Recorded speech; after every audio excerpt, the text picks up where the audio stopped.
to 45 miles per hour. That wind coming in out of the south, driving those temperatures to 70.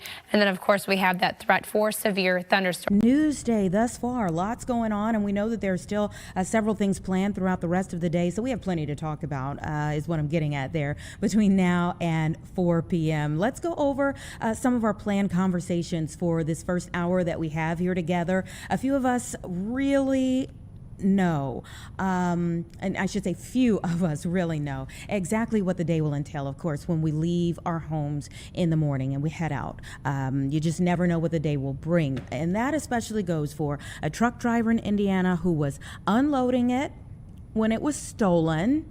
And it also definitely goes for the first responders who ended up chasing a Bud Light truck from county to county after it was stolen. The sheriff is going to be joining me in just a bit to talk all about it. A pretty crazy set of situations that happened with that entire incident. Also, an experimental vaccine is designed to neutralize fentanyl in the bloodstream before it reaches the brain. And the co-founder of the company behind this new effort to prevent overdoses that have just really wreaked havoc on so many families and lives over the last several years is going to be sharing the latest developments and hope that it could bring to a lot of people as well, many soon. And the Cook County Department of Public Health has issued a notification of possible measles exposure, everybody, associated with an individual who visited a list of locations while contagious. And we're going to get those details as well. So that's a bit of where we're going with this first hour. But first up, Artemis II, the mission is set for this evening. Everything has been going as planned thus far today. We believe that we're taking a live look at the astronauts on the way to the launch pad, okay? We saw their vehicle kind of loading up. You see a zoom in there to the van that they're in. And so everything is kind of moving along, quite literally, moving along. We're certainly hoping that they will be able to get up into the sky for this historic moment for space exploration. But with the mission launch set for later this afternoon, the Adler Planetarium has to do it up big, right?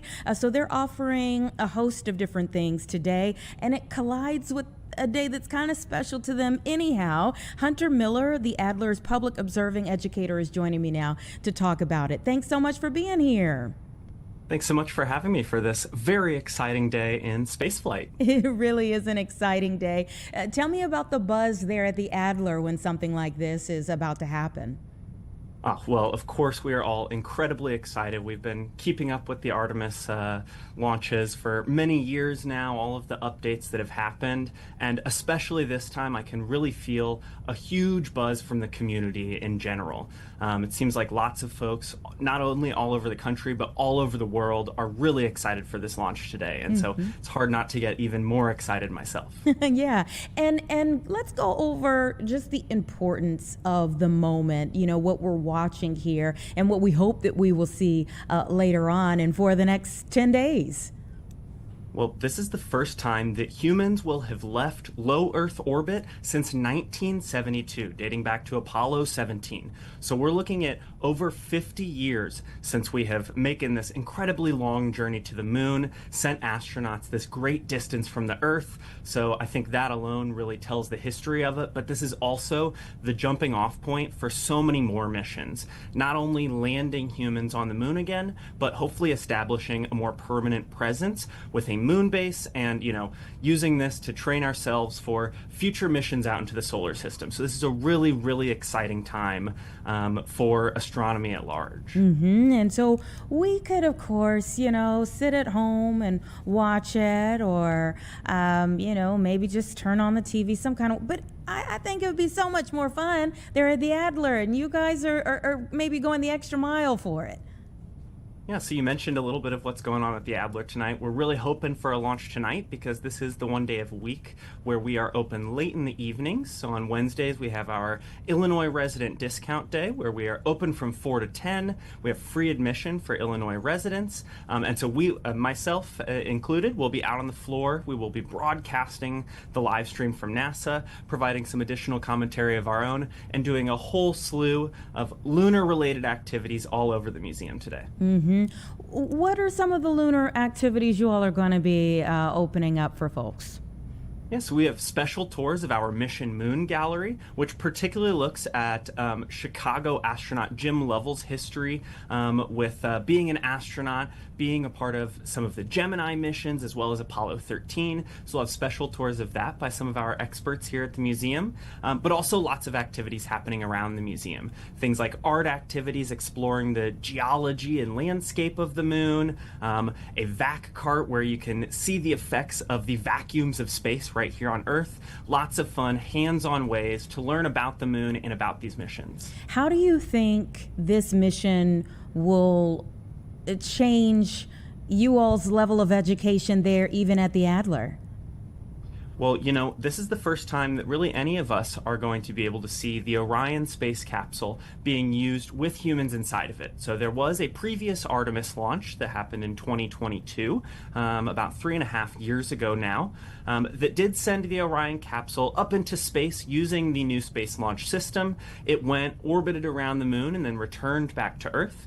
This will be the first time that we'll be getting a full test with astronauts there and setting us up for those future missions. So this is a really important point to learn a lot about the technology that is being used in this current era of space travel, which differs greatly from what was used back in the Apollo days. We'll get to see really cool things like constant live streams coming from the Orion spacecraft throughout the duration of this 10-day mission. So we have a much closer view of really what is happening out there in space while these astronauts are making this incredible journey than we ever had in the 60s and 70s. Yeah, and you know, I think every time we talk about space exploration, it turns all of us kind of into kids, into big kids, where we're like, "Ooh, tell me more."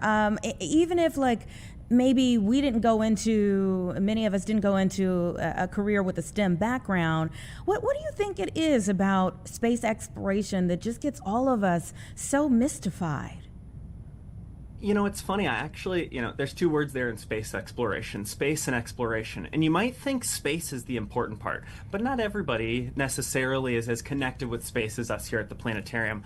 I think it's that exploration that is really the important part. It's something that's very innate to us. We have done so much exploring of the world already, and the great unknown is really those things up above us, the rest of the universe, right? There is so much out there, and I think that's what makes astronomy so exciting. Many of these things are so far away, so distant from us, all we can do is look at them from Earth, but when we go out and explore space, that really gives us the chance to go and see what it's like there, and there are so many unknowns of all of these places, even our closest neighbor, the moon.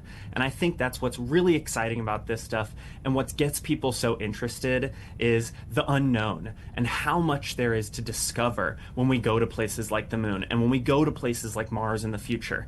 There is just a wealth of discovery out there, and I think that gets people just interested without even ever having any pretense to it. A true age of discovery, huh? Exactly. So for you, I mean, being so invested as you are from your point of view and your career, what are you looking forward to the most over the next 10 days? Should they get up into the air today? I mean, we're certainly hoping everything will line up. I mean, the big thing I'm looking for right now, and it's hard to focus on anything past this, is a successful launch. There are so many factors that go into this. We all know that some previous launches were already canceled to make sure that everything was in tip-top shape on the spacecraft. It seems like all of those problems have been resolved, but there's still a lot of factors like weather here on Earth that can influence things. So right now, I'm focused on the launch, but in the coming 10 days, of course, the big focus is going to be ensuring that things like the life support systems are really in great shape for more extended missions, ensuring that we have the proper technology to be able to land people on the moon in future missions. This is really all about testing, and that is the important part here. Yeah, it is a test flight that they are in the midst of. For someone who has watched and really studied this for so long, how does it make you feel to get this close to it happening again? Well, if I'm going to be honest, and I feel bad saying this because I know there are people being blasted off into outer space potentially this afternoon, I am a little anxious. This is a big moment for the entire world, really. So there is, a lot to look forward to. And it's going to be a tense few hours getting ready for that moment. But once we see that launch, seeing it breach through the clouds and continue off into outer space, that is when I think the real excitement will start for what is to come, because there is so much to come. This is not just 10 days of travel. It's nothing like taking a road trip cross country where, you're on the road and you're just listening to the radio, vibing to some music, right? This is an intense 10 days where no seconds are wasted. So there will be tons of things to keep up with as they continue their journey to the moon and also safely getting home back to Earth. Yeah, I don't know that I'll breathe a sigh of relief until they splash back down. I mean, like you said, there's just so many things that go into this from start to finish. And so let's and you can see here just a little bit of the background of the journey. We're giving everybody a live look and the literal journey as the astronauts are making their way. Whenever we see a launch that's getting ready to happen, usually people crowd over there. I mean, they get their tents, they set up. Talk a little bit about that atmosphere that you know of for a launch day. There's a huge community of enthusiasts around astronomy, but also specifically around these launches. And, as we said, it's been 50 years since, astronauts have been launched this far into space, have traveled this far away from us here on Earth. So it is, of course, a really exciting moment for that community, something that a lot of people want to be there for, to feel connected to. I myself haven't gotten to witness a launch. I hope I can make it when we're sending astronauts actually to land on the moon in a few years. So it's something that people really want to feel connected to. And I think that's something that's so exciting about these kinds of launches. We launch so many things into space these days, so many satellites. We have established, a constant residency on the International Space Station for decades now. These are things that happen all of the time. But what doesn't happen all the time is sending astronauts to the moon, right? And so this is something that we can really connect together as a community. We saw how much it brought people together for the Apollo missions in the 60s and 70s. And I think that, that connection even here on the ground is a really important part of these journeys, right? It's something that can help those astronauts that you can see in their van being delivered to the Space Launch System now can certainly feel that energy of.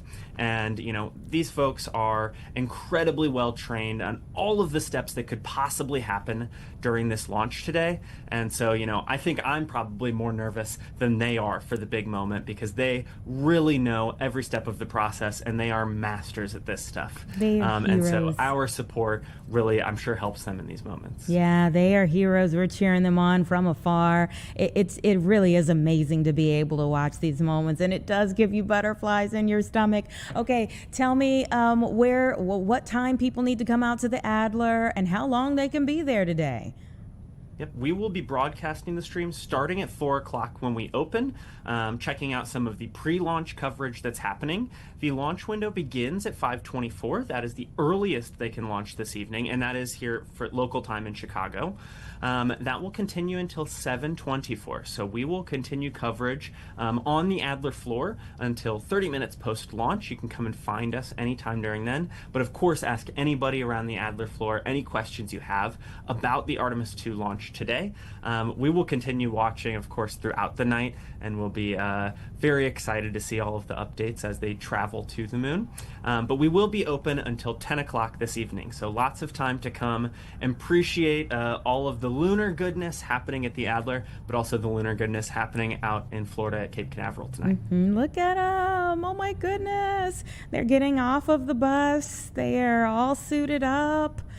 Oh man, what a time. What a time. Especially a time to have live shots like this, or we can sit here in Chicago and look.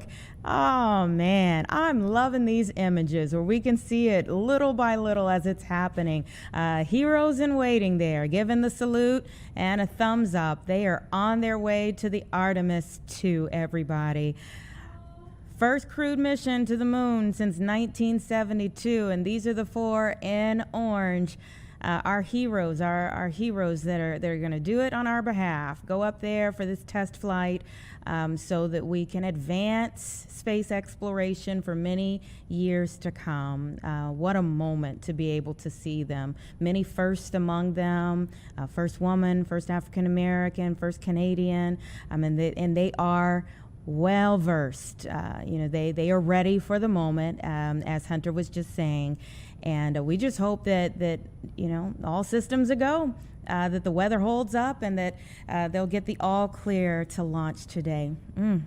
5:24 is the opening of their launch window, our time. So we'll be staying on top of it. And even in our 5 o'clock news, I want to let you know that even in our 5 o'clock news, we're going to take that live just as soon as it happens, if it happens. And we're believing that it will happen. So again, yes, you can watch at home, or you can go to the Adler, have some fun in a communal setting. Sounds like a wonderful opportunity for so many, but I'm just going to be like, until it's all done.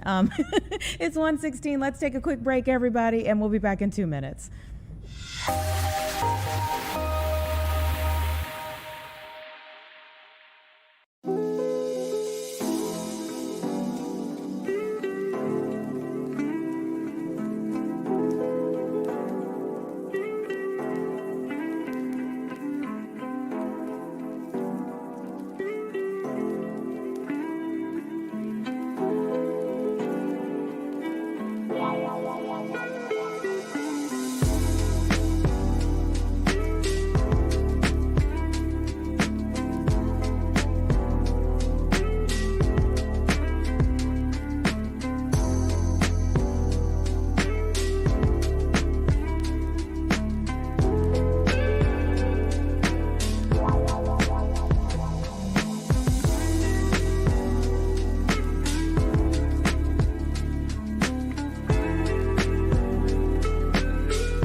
Okay, welcome back. It's 1:18 right now, and we never like to hear about the possibility of measles exposure, but from time to time, we do get an alert, and we got one this week. So there's a list of locations on the alert. I want to talk a little bit more about one, the current issue that we have been presented with, and then two, what to do if maybe you were in one of these places. So Dr. Rachel Rubin, the Senior Medical Director for Cook County Department of Public Health, is joining me right now. Thank you so much for your time. Yeah, thanks for having me. Let's start with this particular warning that went out. How does an alert like this come to be?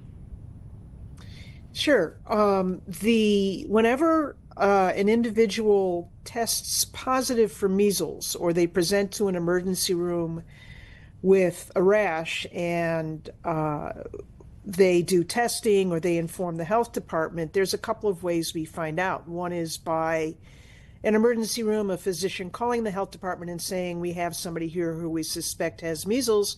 Or in this instance, a blood test was done, and that goes through the electronic lab reporting system, where the labs feed into a state database. And if it comes back positive for somebody in our jurisdiction, then our health department gets informed. Fairly seamlessly, we get informed about a positive blood test, and then we immediately are on the ball, and we reach out and get more information about what's going on from the medical providers and the individuals involved. How many of these would you say you all have sent out thus far this year? This year, I would say this is at least our second. Well, I would say in the last 12 months, let's say. I think this is the first since January, but we have had at least a couple of other cases of measles, which indicates 2 or 3 other clusters over the last year. Mm-hmm. And so for this situation, I mean, once you know that someone is confirmed or suspected to have had measles, are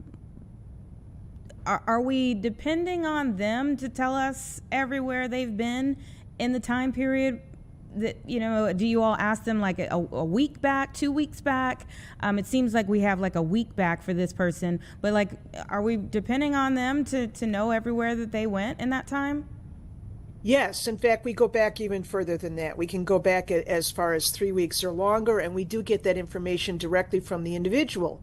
So most people are very cooperative, and they don't want to spread measles to anybody else. But we indeed have to trust the individuals that we interview. Yeah. So then the exposure, do you think, is it ever like fully accurate? How many people could have been exposed?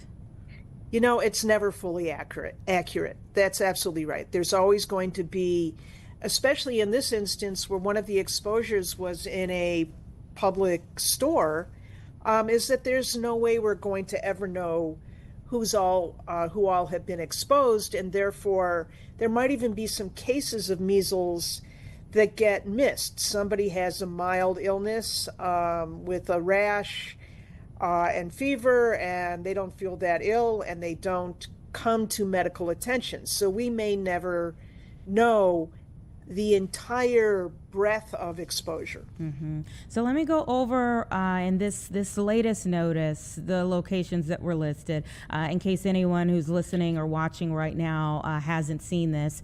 O'Hare, Terminal 5. That was Tuesday of last week, March 24th, between 10:45 in the morning and 2:30 in the afternoon. Fresh Farms in Niles on Gulf Road. That was Thursday, March 26th. Between 7:30 p.m. and 9 p.m. Marshall's on Gulf Road in Niles, Thursday, between 8 p.m. and 9:30 p.m. It seems like I would think someone has been quite a few other places than this in the span of a whole week. But let's say somebody was in one of these locations at this particular time. Should you only maybe inquire or go to a doctor or if you were there during this said time, or if you were there at all on that day or maybe the next day? The way we publicize the time frames is that includes the length of time that individual has been at that location, plus adding on 2 hours after that.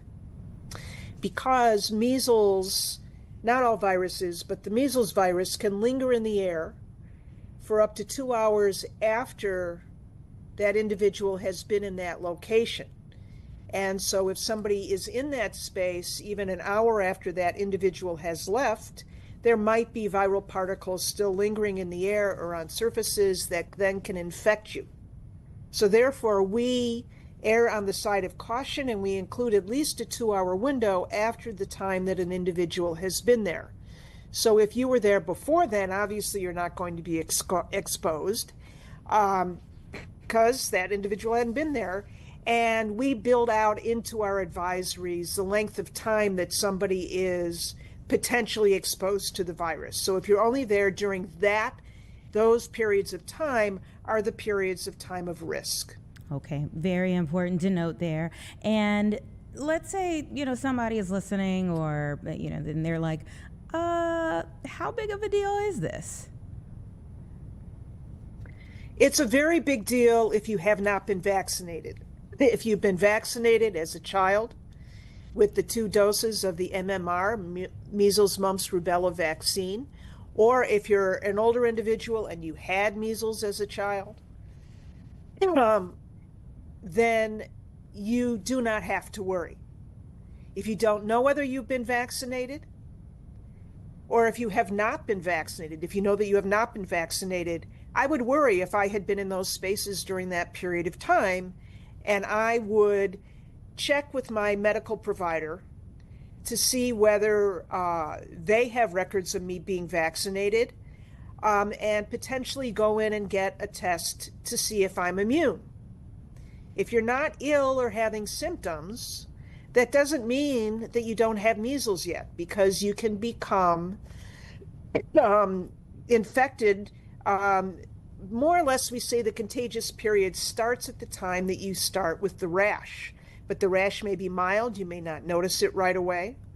And so the important thing is, the best way to know that you're protected is by making sure that you've been vaccinated, and if you haven't been, to go ahead and get vaccinated as soon as possible. Mm-hmm. And the vaccine, if you did have it as a child and you're in your 40s or 50s, is it still holding up? Yes, it tends to give lifelong immunity, not 100%, but almost 100%. If you have an immune compromising situation, it could be that your immunity has waned, but that is very unusual. It's one of those vaccines that it's a 2-shot series, and then generally you're good for life. Mm-hmm. And how bad can things get for a person with measles? It can get very bad. You can get a whole variety of complications. Anything from brain infections causing swelling of the brain called encephalitis.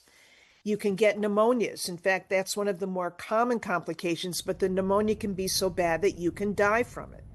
You can get deafness and blindness, and therefore you can have permanent disability even if you don't die from it.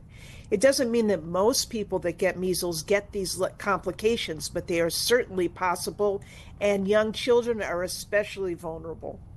So if someone thinks that they were in one of these places during the set time that you all gave, should they be concerned enough to call 911? Should they go to the emergency room, or is this a call to their primary physician or the health department?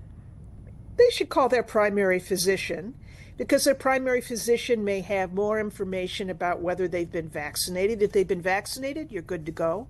If you haven't been vaccinated or you're not sure, then reach out to your own primary physician.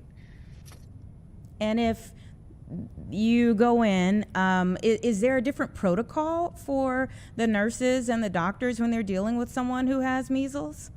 If you're symptomatic, absolutely. Don't just go in anywhere.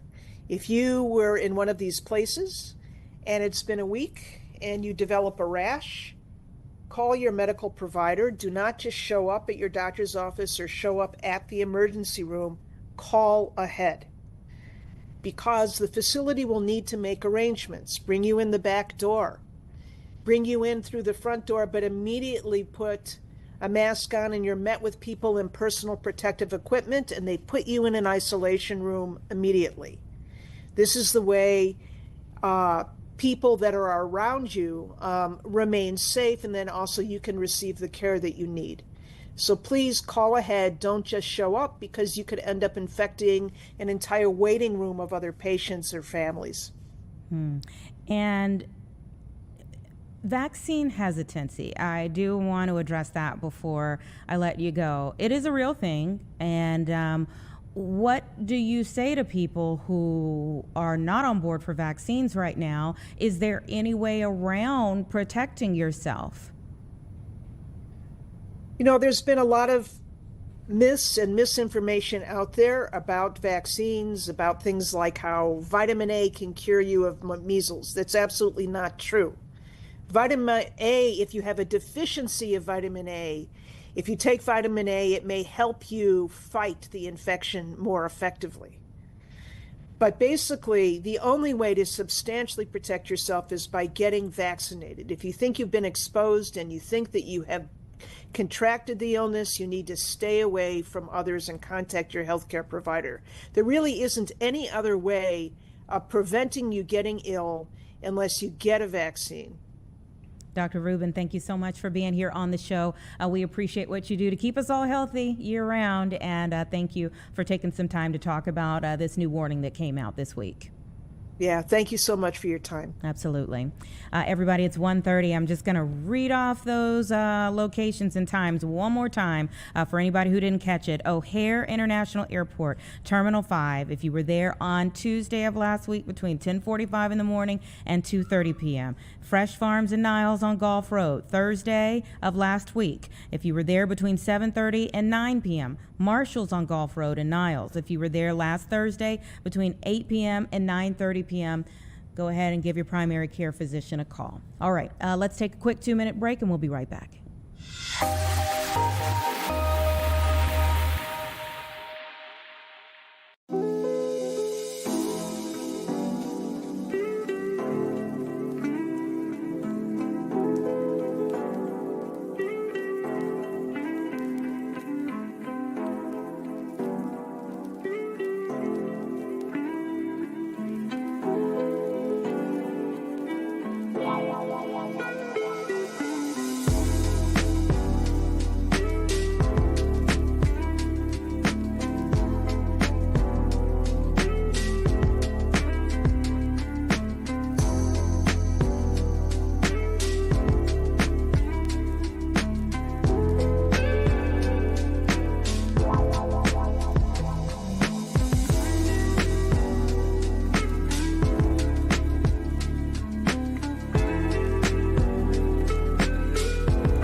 Welcome back, everyone. It's 1:32. Before we get into our next conversation, we are just extra nosy today when it comes to the astronauts for the Artemis II mission. So we are so invested in watching every moment of what they're doing as they get suited up. They're all suited up and now seated inside of Artemis. They're kind of getting latched in there. They've got their helmets on. I mean, this is amazing stuff that we are watching throughout the rest of the day happen right in front of us. Big smiles. I think they were writing some messages, and we love to see it. Love to see it. So again, we're going to keep peering in on what they're doing. Don't worry about that. We will go back and look again and see what they're up to shortly. But let's get to our next conversation, because it very well could help so many families and so many individuals in time. I have Colin Gage, who is the co-founder and chief executive officer and director for a company, ARMR, that has a fentanyl vaccine that could prevent overdose in the works. Thank you so much for your time. Yeah, no problem. Thanks for having me. Tell me a little bit about where you all are in the stages for this potential vaccine. Sure. Yeah. So this is it's not an overnight success. We've been studying this formulation for the past 6, almost 7 years. We're finally at a point where we've started dosing humans in our first in human phase 1/2 clinical trial. So it's a very exciting moment for the company, and I think a very exciting moment for all those in need out there. What made you want to start on this mission? So it's very personal to me. I lost two close friends growing up. I have a family member who's suffered from addiction, her entire life, and I think this is an opportunity to completely reinvigorate a space that's often highly stigmatized and left behind. And I think, it's one that could use a lot of help, as evidenced by the tens of thousands of people that die every year and hundreds of thousands that we've lost over the last, 4 or 5 years. So it's a personal motivation of mine to not have any other family go through what I saw my friends' families go through with the loss of their children. Yeah, I mean, if you could prevent or save just one life, that would be amazing. When would you expect, if this continues to go forward, when would you expect to have this available to people? I want to have this available as soon as possible. I think we're already 2 years too late, unfortunately. Every year, as we see, like I said, 60, 70, 50,000 people die from overdoses, some of which could have been prevented. But I'd like to, I think we could possibly have something like this on the market over the next few years or so. A typical pharmaceutical drug will take 5 to 10 years for development, and I'm hoping we can move a bit faster than that. When you talked about stigma for fentanyl and for this type of addiction, there is also, and we just spoke moments ago with someone from the health department about vaccine hesitancy. There's stigma there as well. Do you think that people who kind of are averse to vaccines will be willing to try this when it's available? So for us, our patient population, at least initially, will be military and first responders. And from the agents I talked to, for example, at DEA, they're required to receive a series of inoculations on an annual basis sometimes. So it's not really an issue to add one more to them that could act as a protective barrier, almost like a bulletproof vest, a biological bulletproof vest. It's not an issue for them. For the general population, for example, the friends that I lost to really fentanyl poisoning, I think as a part of this in a series before you go off to university or college, there are several series of vaccinations that you're required to get. This could be a helpful option for those individuals.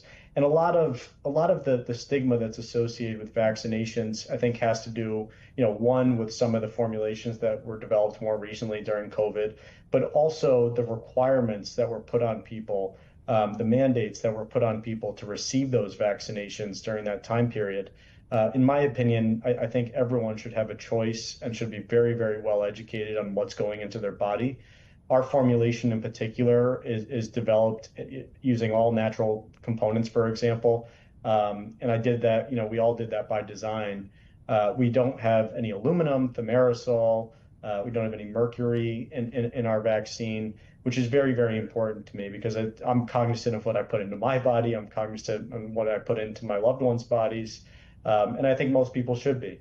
So I don't think it'll be an issue ultimately. ARMR, what does that stand for?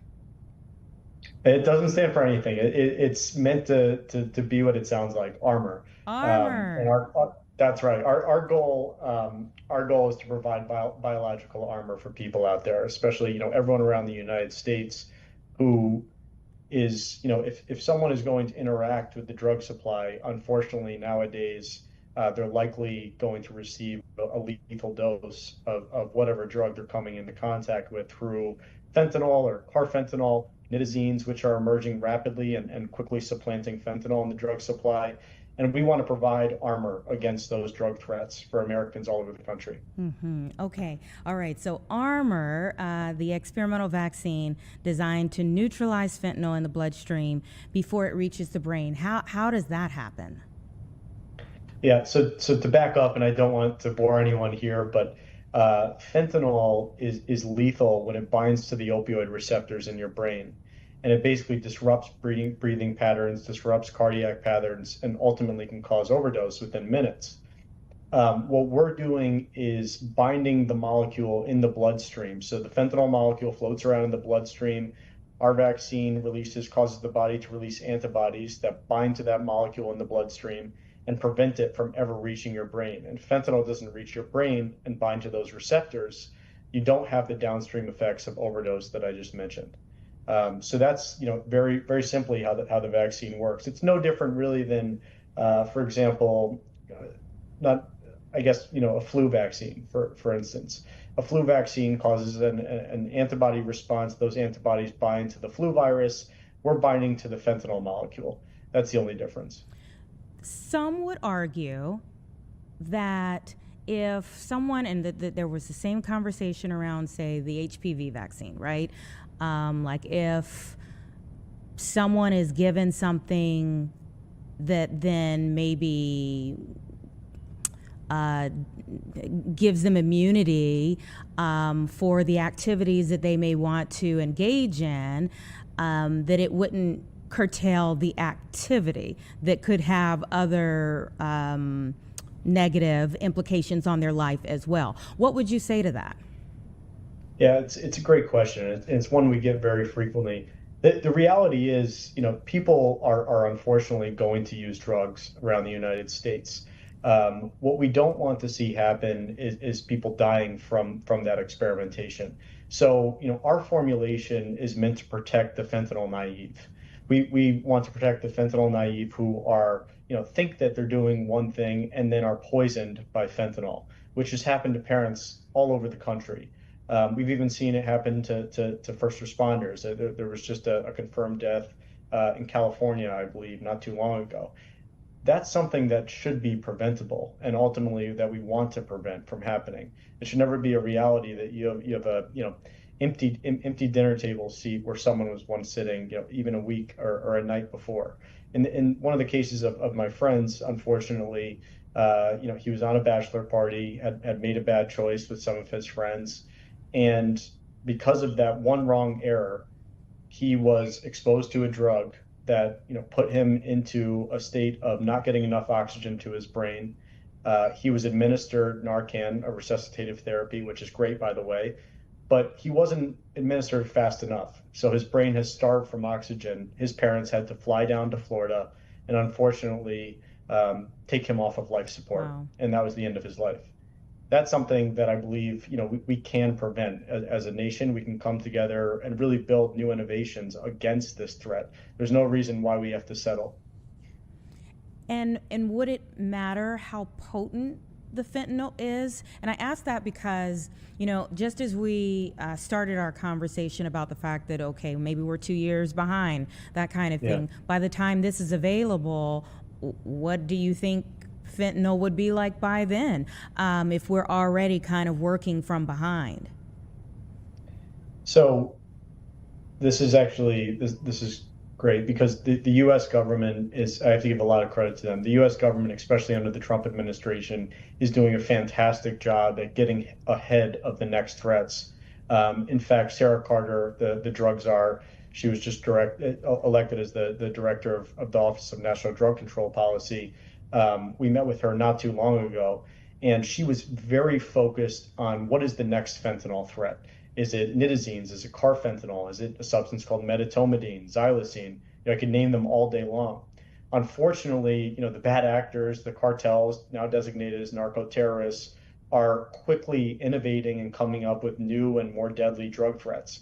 Our responsibility at Armor Sciences, through one of our divisions, actually called Armor Defense Labs, run by our Chief Scientific Officer, is to come up with new countermeasures and new solutions, really using our platform technology to these new drug threats. So as the drugs continue to be more and more potent, we can match it with a response and a countermeasure. Just like there's a new flu strain every single year, we want to have an answer in that same respect.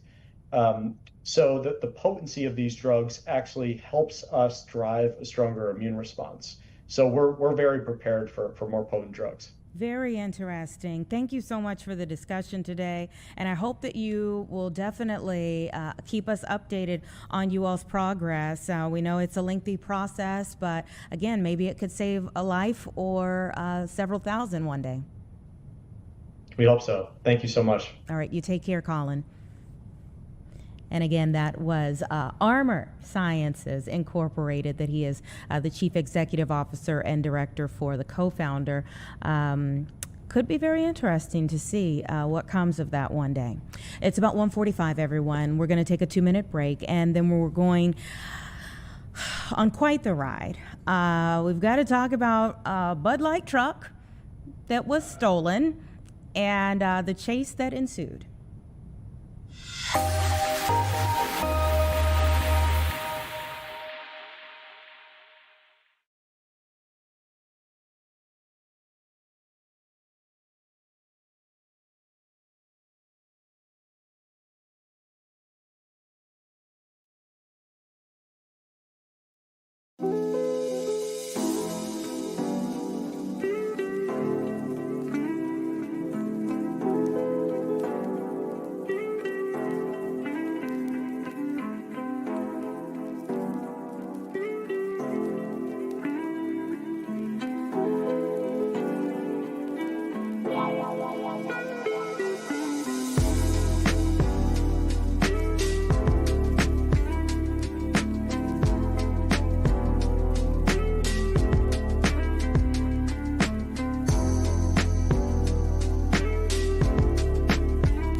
Welcome back, 147. And I was saying earlier, you just really never know what the day holds when you step outside of the door. I mean, anything could happen over the course of the day, but for a truck driver, and certainly for the first responders that encountered someone who was intent on stealing a Bud Light truck, things got pretty interesting and dangerous as their day went on. So I have Detective Jared Zwilling, who is joining me now. Thank you so much for coming on the show. Oh, thanks for having me. Absolutely. And our props to the Vanderburgh County Sheriff's Office. Tell me a little bit about when you all got brought into this. What was coming over the radio? Well, it was just a dispatch in our city of Evansville, a stolen truck, and the driver of the Bud Light truck was unloading it at a local liquor store, and the truck just started moving. He had to jump out of the back of the truck, and it took off. So city officers tried to stop it, and then we got involved a short time later. What kind of chase was this? Was this a high-speed chase? Just recently we saw a very low-speed chase on the highway. Like, what was the chase like? It was my first time chasing a semi. He only got up to about 60 miles an hour. Was his top speed, or maybe a little faster. We were on the highway for a little while, but then it got onto some very rural roads, even some gravel roads at times. So the speeds weren't that wild. And how long would you say you all were chasing the truck? I would say maybe 15 minutes, 10, 15 minutes. Okay, so I've got to know, like, what goes through you all's mind? And I know when, for us in news, you're watching this thing and you're like, do they really think they're gonna get away? Like, what's going through their minds? So what goes through you all's mind on your end? Well, really, it's like pursuits are the most dangerous thing police can do. They're dangerous for us. They're dangerous for the public. So we really try to stop them as soon as we can. For it being a semi truck, it made stopping it much harder. So luckily we got into a place during the pursuit where it was out in the country. There's no houses, there's no people, there were no other cars on the roadway. And then I'm glad it ended the way it did with no one being hurt. Yeah, and were you kind of like, I can't even believe I am chasing a Bud Light truck? It is kind of wild. It is. I mean, that's why we signed up to do this job. I think is to have fun, excitement, and the dangerous part of it. And hopefully, all your training experience and just everything, you live up to what you train for, and everything works out for you. So, Yeah. a little bit of luck on there too. Yeah, hope when it finally comes to, and you're like, oh, okay, well, the training kicked in and it all worked out. You all were able to resolve this with everyone ending up with their life at the end. Let me ask you, so the driver, the initial, the rightful driver of the truck, if that person was in the back of the truck initially, was the truck open the whole time? I mean, it was like beer spilling out?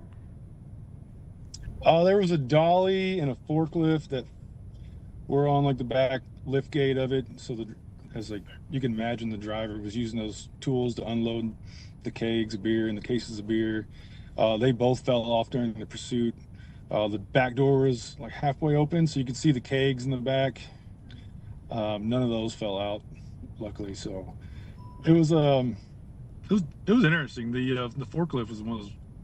Was very large, and it would cause a lot of damage to a car if it fell off and hit somebody. Oh my goodness. So how did it end? Well, I ended up passing the suspect vehicle, the Bud Light truck. I passed it on this very rural road out in the country, surrounded by farm fields. And I found a spot with had some guardrails, large ditches on each side. And then I deployed my stop sticks, hoping to deflate his tires once he ran over them. And I was hoping the pursuit would end like that. His tires would deflate and he would just stop in the roadway. Then we'd take him into custody there. But he decided to hit my car instead of the stop sticks. And luckily, no one was hurt. Then he refused to get out of the truck, which we had to deploy what we call shatter balls, tiny balls that you can throw at the windows and they'll break the glass. And then we deployed some pepper balls into the cabin of the truck to motivate him to exit, and which he eventually did. Oh my goodness. And so what do we know about, what do we know about at this point in time, the person who stole the truck and took you all for this chase? He was not, I never talked to him. From what I hear, he was not very cooperative and wouldn't answer any questions. So we don't know a whole lot about him. We do know that he was intoxicated, and I do think it was an opportunity crime. He just was in the right place, right time, or wrong place, wrong time, and saw an opportunity and stole the truck. Okay, I've got to ask you about a bit about what you just said there. So was he intoxicated, do we think, before he got in the truck? Or did he drink some of those beers while he was taking you off for a chase? I'd assume he was before. That would make an interesting story if he got drunk while the pursuit was going on. He's like, I'm going to jail anyway. I'm kicking him back. I don't know. That would be interesting if he was doing that. That would be funny. Oh, goodness. Okay, so we have a couple more questions for you. Okay. One, what happens to the beer once the chase is over? Is it impounded? it? Is it returned back to the place where it was initially supposed to go? What happens? That's a good question. Right now, I know it's secured and inbound because there's still an investigation into the crash where they take the weights of the vehicles and do a bunch of calculations. So I know that's still all secure in the back of the truck right now. Okay. And then do you think Anheuser-Busch is gonna, or have they already, maybe sent you all a thank you gift? I don't know. I'll talk to the sheriff about that. That would be cool. That'd be very interesting. Oh goodness, we are only laughing because everyone is safe. We can only laugh about it because you all are okay, and you all were able to bring this to a safe resolution. So that's the only reason why we're laughing about it. We're grateful that you all are okay. It's crazy, and maybe talk about that. You know, I started off before introducing you talking about the fact that, like, you never know what the day holds. That goes for any of us, but especially for first responders. Right. That's the best thing about this job is, like, I mean, I do have a desk, I have an office, but I'm rarely there, and it's something different every day. And you never know what you're going to get into.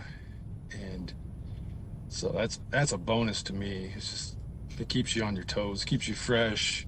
Like, you want to go to the gym and work out, you want to learn case law, stay up to date on case law, you want to go to trainings just so you stay on top of your job. And that's what motivates me to be a police officer, and that's what I think that's why I signed up, and that's why a lot of guys I work with signed up. So for the excitement, and also you get to make a difference in your community. Well, we certainly appreciate the difference that you all make. And again, we are grateful that you are safe after it's all said and done.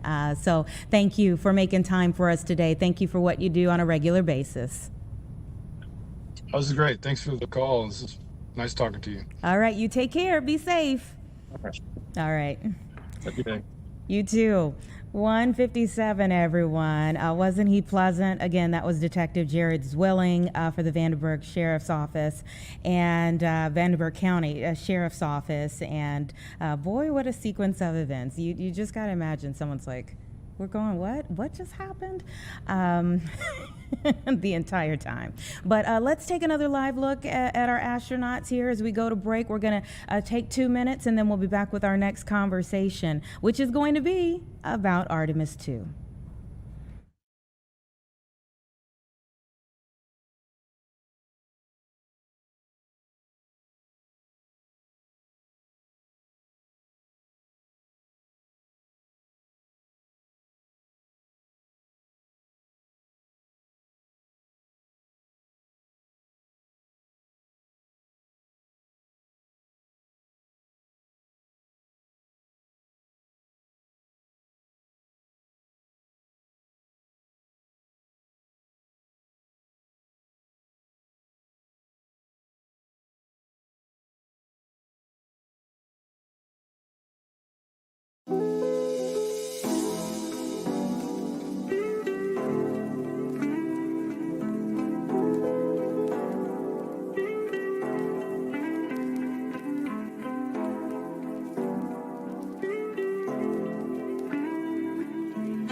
Hey, welcome back, everyone. We're now in our 2 o'clock hour here on Chicago Live, and we have plenty more ahead for you. We're going to bring in our own Leslie Moreno toward the end of the hour to talk about the teen takeover that happened in Hyde Park this week. I mean, last week we were talking about a teen takeover downtown in the Loop, and police, our CPD that came in and really did enforce that 10 p.m. curfew, which meant that there were several arrests. There were, several things that happened that night. And you thought, like, okay, what are we looking at? Because it's still early. I mean, we haven't even gotten to, at that point, we're not even fully at spring break, and summer will be right around the corner. What is going to happen? And a lot of questions got raised. The mayor was asked about it. He addressed it during his news conference that we took live here at the beginning of the week. And the night before he even got up to speak, there was another teen takeover, this one in Hyde Park, where you saw in some of the videos teens hopping on cars and going through the neighborhood, at night, and lots of questions and lots of impact that these incidents have for people who live in the area. So Leslie had an interview with a man who kind of got the double whammy of it all. And it's a pretty crazy sequence of events, from the unlawful gathering that took place in his neighborhood to the regular activity for the city that then happened within several hours of that. And where he goes from here, there's a long story there. So we will talk about it with Leslie coming up towards the end of the hour. We're also going to talk about food box distributions. We always love to kind of, you've got to balance out some of the heavier things that happen in our city with the beautiful things, because there are a lot of beautiful things happening all across Chicagoland. And so we'll be able to talk about food box distributions just in time that are going to really help out a lot of people. There's a growing controversy around the start of the Charlie Kirk shooters, assassins trial, and his defense team has really mounted this accusation that ballistics from the scene don't match this young man who is charged in his weapon that he allegedly used during the crime. And so we have an expert who spent time with the ATF. He was a sniper for 17 years. He knows this stuff, the ins and the outs, backward and forward. And so we're going to be talking to him shortly also about the new evidence presented in court and what he believes to be the truth about it all. But first here, we're starting with our big topic of the day, and that is Artemis II. We've seen that the astronauts are now in Artemis, and they're all strapped in and ready to go. But we go from talking about the astronauts inside to the people waiting outside for all of the events of the day to take place. And we have Marie Ettinger, who is joining me now from our sister station in Orlando with some campers out there. Oh, yeah. Some is like the understatement of the century. Right now, I'm on a bridge that's really popular for people to watch. I'll turn you around so you can get a better look at it.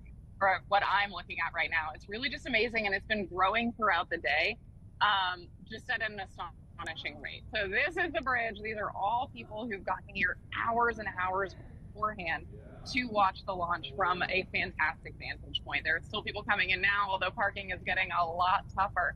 I did talk with some people earlier in the day who said they have been camping out here since Monday morning, making sure they've got the best view possible of this launch. A lot of people, this is their very first time. A lot of people, they've been here for years and years and years. I talked with one guy who said he got here yesterday afternoon to camp out to make sure that he got a good spot along the bridge. And since then, he's just been fishing and hanging out and meeting people. He said This will be his 9th or 10th time watching a launch, and this is the one that he is most excited for in his lifetime. So I'll turn you around. You get it. The bridge is far, and there are a lot of people on it. Here's the other side of things. Along the bridge, there's a fence that's kind of new. It hadn't been there in the past. So typically people are used to kind of fishing and hanging out in the water there. Now they're going across the street to this side to hang out as well. There's a river there, so they're able to swim around because, you know, we're in Florida here and you can swim on April 1st. So all of these people, again, some of them, their very first time out to watch a rocket launch. Some of them have been here coming for years. This one, though, is going to be different. As we've been talking about all day, it's the first of its kind, the first crewed mission going to the moon, the first of its kind in over 50 years. And so there are children here who are getting to see this historic moment. There are people who, I talked with a man who said he grew up, you know, those old pictures that you'd see of people gathered in front of the black and white TV watching the mission when they were little, the kids in all those historic photos. They're now adults and coming to watch this in person. You can see the cars all just piled up, squeezing in as best they can. And here are some of the campers I've been talking about that have been here, some of them for days. This is an amazing historic moment, and people are excited to get to be part of it. Everyone's been saying they're having a lovely time and getting to meet everyone. Just kind of playing games. We did have a little bit of rain earlier. We've had a decent amount of wind, but it's starting to clear up. And I think everyone's getting really excited as the day goes on. Okay, Marie, I have so many questions for you about this. One, it is absolutely fantastic, super awesome that you have your selfie stick out there to be able to show us all of this. This is awesome. What is the good spot? Okay, so there are a number of good spots. You should ask. So this is one of them. This is the Maxwell A. Bridge. I think I got that right. There is another park that's commonly known as Space View Park that people really like. There's a Veterans Memorial Park, and those are all areas that people flock to. But again, they fill up days in advance. So there are people still screaming in. This is just a bridge that goes through the city that happens to be a really good vantage point. Other people I've heard will try to kayak out through the water from different rivers around here to get a good view. But this is going to be such a massive, massive launch that you'll be able to see it even miles away. This is just a really good view. And how far are you all from the actual launch pad? I think this spot is, I want to say it's around 2 miles, but I could be wrong. And I feel like I'm going to get messages for people saying like, no, it's 2.2 miles. You obviously can be right next to it. But so a couple miles right across the water. It's an amazing place to view it. I got to be here for Artemis I, working for Fox 35 Orlando, which was such a treat. That was a night launch. And I want to tell you, it just lit up the entire sky. It was a little before 1 a.m, and it looked like daylight with the rocket just reflecting out over the water. It was incredible. A lot of people here get really excited, myself included, for the sound of it, that rumble. You can just feel it in your stomach. It's incredible. This one is not going to have a sonic boom for 2 reasons. One, by the time it breaks the speed of sound, it's already going to be too high up in the atmosphere for us to hear that boom. And a lot of the time what we associate with that sonic boom is actually when the rocket boosters will come back down to our atmosphere and into Earth, and that's not happening here. So instead, no boom, but a really good rumble. That's going to be something that people, as far as Orlando, which is about 45 miles from this spot, they'll still be able to hear that. It'll just be a few minutes after the rocket actually takes flight. They'll be able to see it even 45 miles away. You'll be able to see this thing 100 miles away. It's a big deal. It's amazing. And on the opposite side of the street, is that like a campground? I mean, where are people using the restroom if they get out there this early? There's like a couple of porta potties set up. I'll switch back around again so you can see. So not the porta potties, but right there is technically a park. So there are some real parking spaces. I think I think this is run by Fish and Wildlife. So you can see that building over there. There, where am I pointing? There we go. There are some porta potties set up over there. I did talk with the guy earlier, one of the people who's been camping out here for a few days. He's actually over there by the one with the little Lucky's tent. He said that he is, he's not new to this. And so he said at this point he brings his own toilet paper just in case.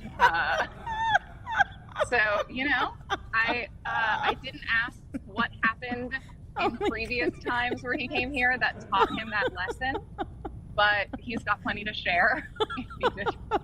Or overshare. Yeah.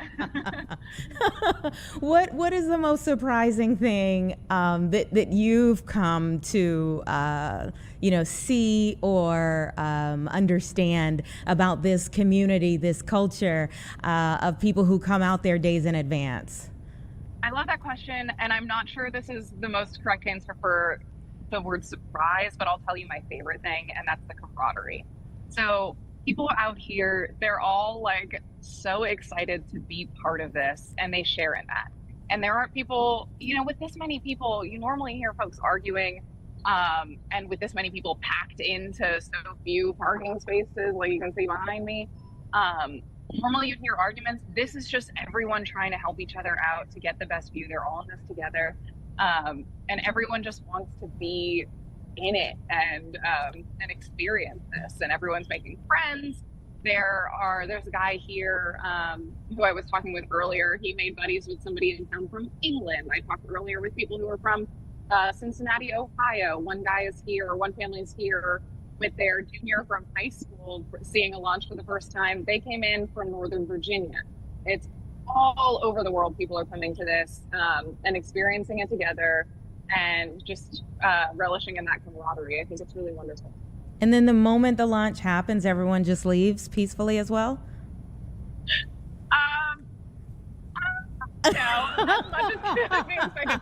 So they're at the police department and the city, for at least the bridge that I'm on, they actually close it down for an hour after the launch because there are so many pedestrians along the bridge, like I was showing you earlier, that they got to get back to their cars. And if everyone was trying to drive out at the same time people are trying to walk across, it would just get really dangerous. So they close down the bridge and funnel people out one way to make sure that people are kept safe. Of course, traffic is going to be something that we'll call memorable. It'll take people a little while to get home, but on the drive, they can just reflect on the amazing thing they just saw. They'll have plenty of time to reflect. And what are you all's meteorologists at your station? What are they saying about the possibility of launch time and whether we're going to actually be able to get this in? And then what do people do if it gets scrubbed? Okay, so our meteorologists are feeling really good about it. They said weather-wise, 80% chance. I know you can see the clouds behind me. Mm-hmm. It did drizzle a little bit earlier. It was really windy earlier. That's supposed to all clear up. And even just in the past 20 minutes, it's gotten a bit sunnier than it had been. So weather-wise, we're looking really, really good. That doesn't mean there couldn't be other factors. I remember with Artemis last year, it wound up delayed by an hour, Artemis 1, because of an issue with something nitrogen. So it did wind up launching, but it wasn't even a weather issue. Weather should be okay. As for what people do, most of them just stay. If you drove in and can come back, most people will come back. They'll give it the second shot. For people who are camping here, I did ask a lot of people that question, and they say, oh, we camp the extra day. There is another window for tomorrow, so that wouldn't be all too bad to extend by one day.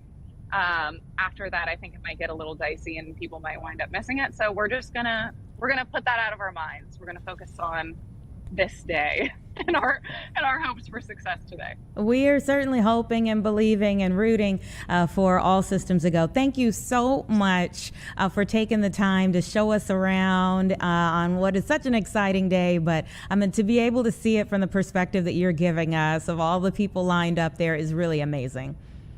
Thanks so much. It's been a joy. All right, you take care. cool assignment for the day.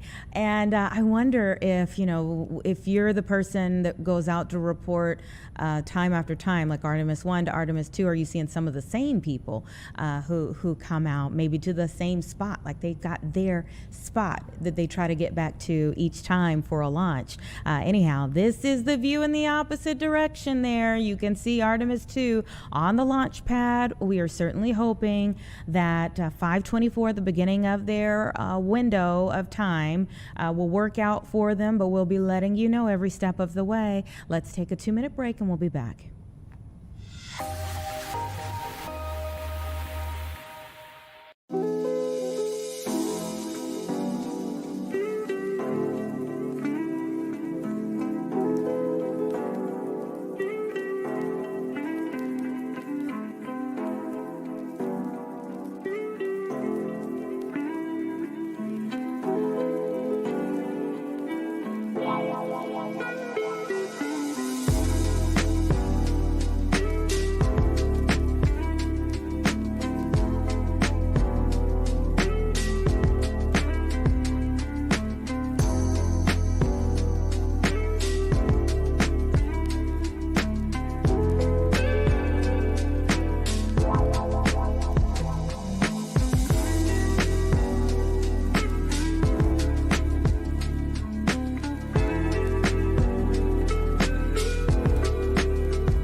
All right, welcome back, everyone. It's just about 2:18 right now, and we turn to a conversation that really has people talking online.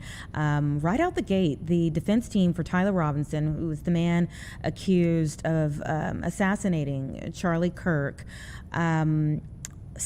they really came out with something that people kind of whip people's heads around. Like, wait. The ballistics at the scene don't match him, don't match the gun that he had. It really had a lot of people thinking, like, is that possible? Does that mean that there could be another shooter? Or are they trying to say that maybe someone else was involved, that they got the wrong person? Lots of questions here. I want to bring in Matt Gorecki from the College of DuPage to talk a little bit about it, and just to give you more information about him, some background information about him. He has worked with the ATF. He was a sniper for 17 years, so he really knows a lot about this, the ins and outs of long-range precision weapons. Thank you for joining us. You're welcome. Thank you for having me. Mm-hmm. So, help us clear up this confusion for many of us, trying to make sense of this defense strategy, that the ballistics don't match Tyler Robinson's weapon. We do know that his rifle was a World War II antique. So how could it be that the ballistics don't match?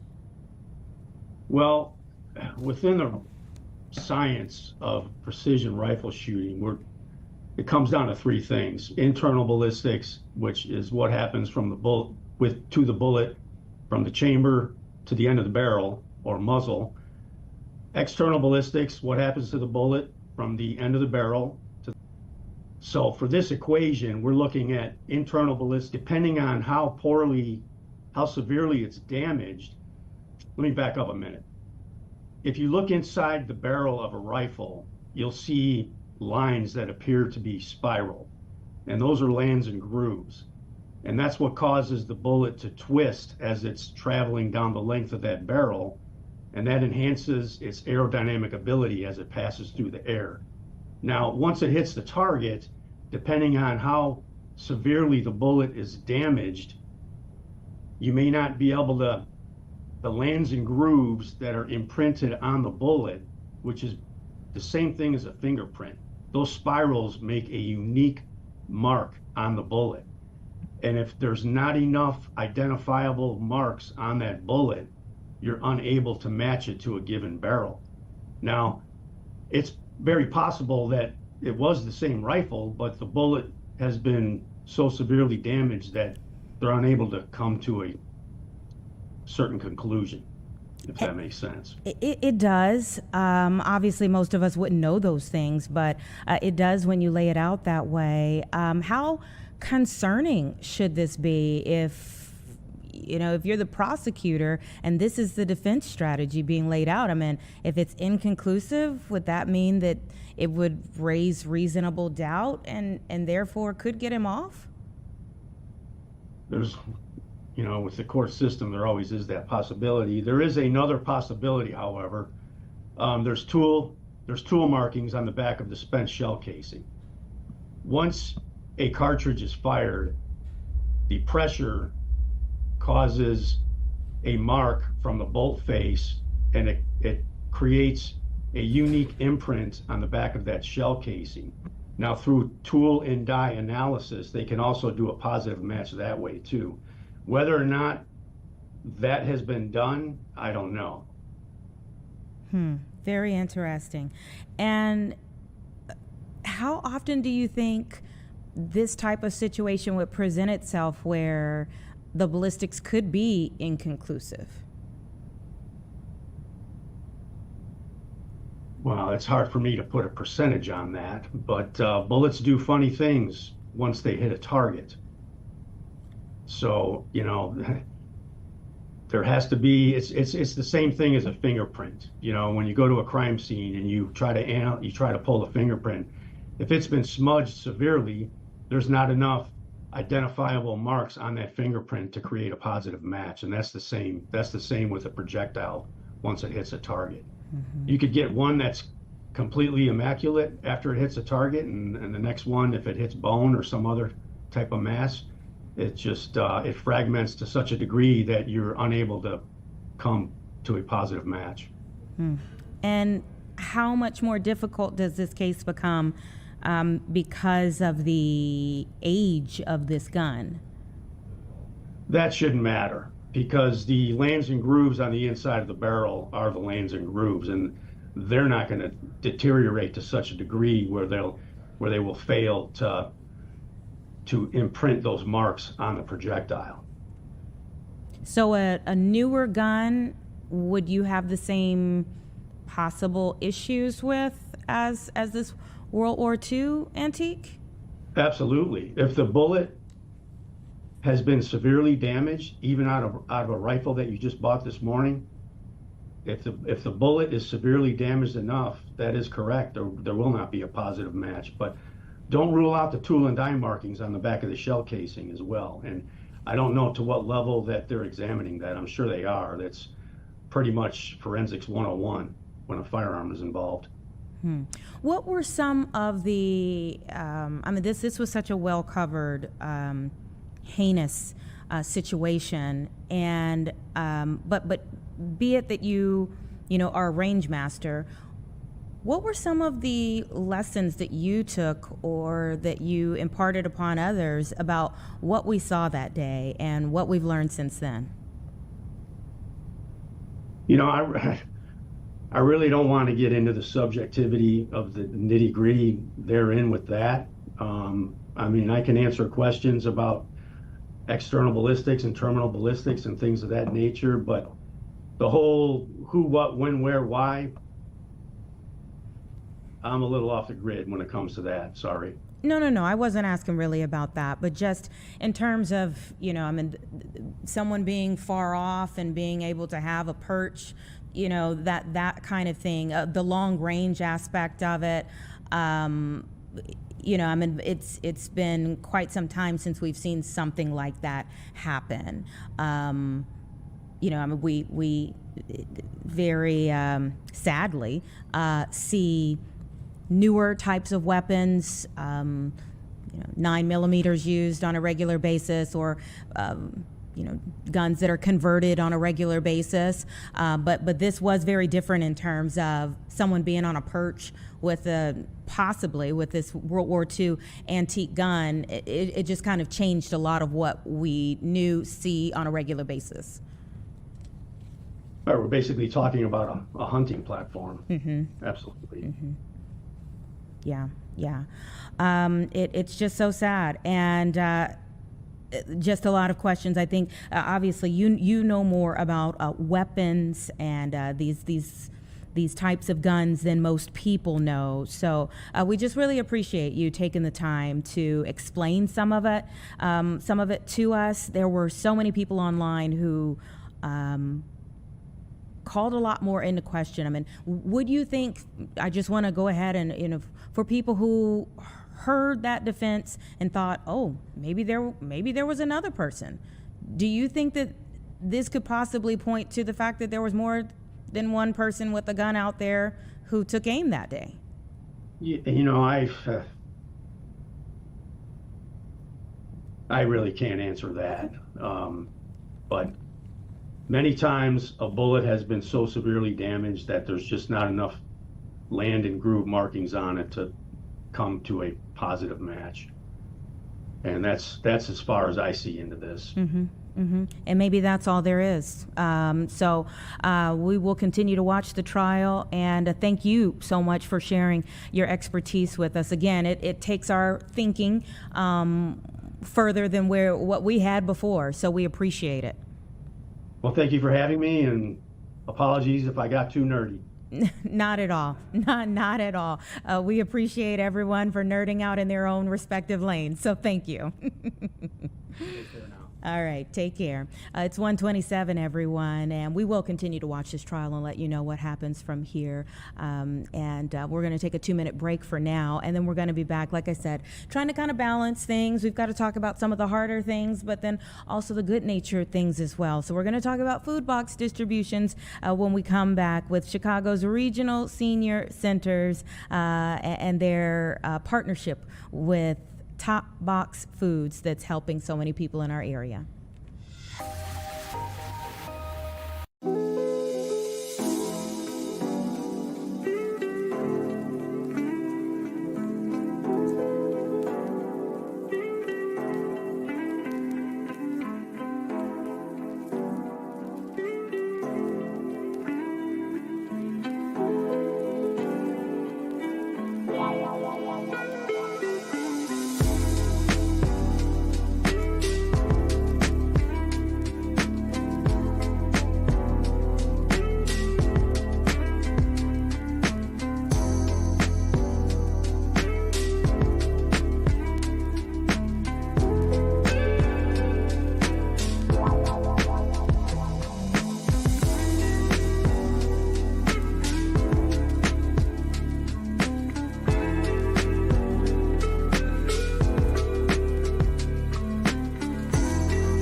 everyone, 2:30 right now. We're waiting on our next guest to log in.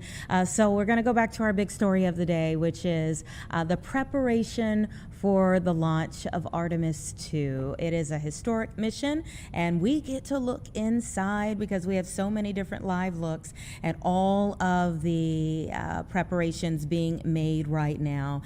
This is pretty fascinating to be able to see all of the tiny details, you know, that make so much of a difference, you know, literally life-saving tiny details that go into all of this hours before the launch window even begins. Of course, the liftoff is expected for 5:24. That's the start of their window.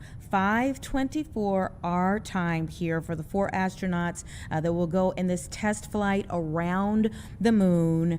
And it really sets the course now for us moving forward for years to come. These astronauts who are going up hopefully today from the Kennedy Space Center. You know, if you were watching us yesterday, we spoke to the lunar lead of this mission, and she said that she is in Houston and she will be in their kind of like mission control area, and they'll be watching this from afar but looking at all of the data coming in, and then you know, really waiting for the science experiments and many other things to happen once they get up into space. This is a 10-day mission that they will be on, a 10-day journey that they will be on, and it all begins today. So this crew for this historic mission, this lunar mission, NASA's Reed Wiseman, Victor Glover, Christina Koch, along with Canadian Space Agency's Jeremy Hansen. And so there are many firsts among them. They have studied for quite some time. It was, you know, so exciting when they were even named as the crew, right? I remember the day that they were named as the crew. I have a cousin who works at the Space Center down in Houston, and it was just an exciting moment when they were named as the crew. But now here we are. Look at the smiles and the kids who are standing by waiting for this moment. They're going to learn so much today, and the adults will learn a lot as well right alongside them. As you can see here, there are plenty of reporters out there for many different networks. This looks like one of the reporters there from NASA that's talking to some of the people, and especially these kids. I mean, what a wonderful moment for these kids to take in today. He looks a little shy, but what a wonderful moment for parents to be able to take their kids to witness today as this crew gets ready to go up. They will mark the first time astronauts have returned to the vicinity of the moon in more than 50 years. So this could break the distance record set by the Apollo program so many years ago, traveling farther from the Earth than any human ever has. It is a historic day and one of many. So we hope that all systems will be a go. Cannot say that enough. But it is about 2:35, and we want to continue on with our conversations here. Our next guests are on the line, Veronica Whitby-Cozy and Yolanda Curry. Thank you so much for being here. Thank you for having us. Great to be able to chat with you. I've been saying today that, you know, this is one of the moments when we get to talk about the good-natured things of things that are happening throughout Chicagoland to balance out some of the more difficult things. Tell me a little bit about this partnership with Chicago's regional senior centers and Top Box Foods. Oh, I think you might be on mute.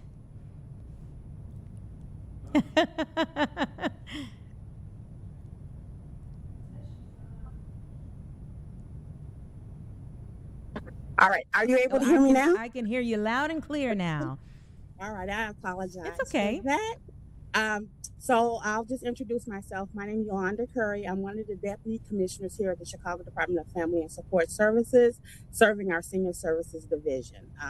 We have the distinction of serving as an area agency on aging for older adults. There are about 13 area agencies within the state of Illinois, a little over 625 area agencies around the United States. And our goal really is to put a kind of a service safety network around seniors and programs and services to continue to help them to live independently in their homes and in communities for as long as possible.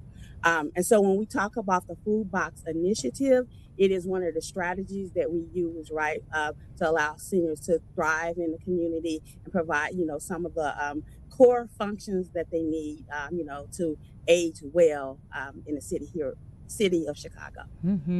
All of those things so important. And Veronica, tell me exactly how the food box distribution will work. Yes, absolutely. So we're so excited about this continuing partnership with Top Box Food. We're rolling out yet again our food box distribution at our 6 regional senior centers. That's so well received. And what's exciting and unique about this program is that it gives our seniors that very healthy eating option, right? Lots of great nutrition, fresh fruits and vegetables, frozen meats. And we all know that there is a direct correlation for eating healthy, living well, correlating with cognition and your overall health and well-being. And we also know that it's particularly challenging right now these days for older adults, especially with the cost of the groceries being so expensive right now. So, we know that this will help to offset that cost. All of our seniors need to do is to stop by one of our 6 regional senior centers or to give a call to register so that we'll be able to accommodate those that choose to come on that day. We're getting ready to roll out our first distribution tomorrow, April 2nd. That's going to be at our Northwest Regional Senior Center.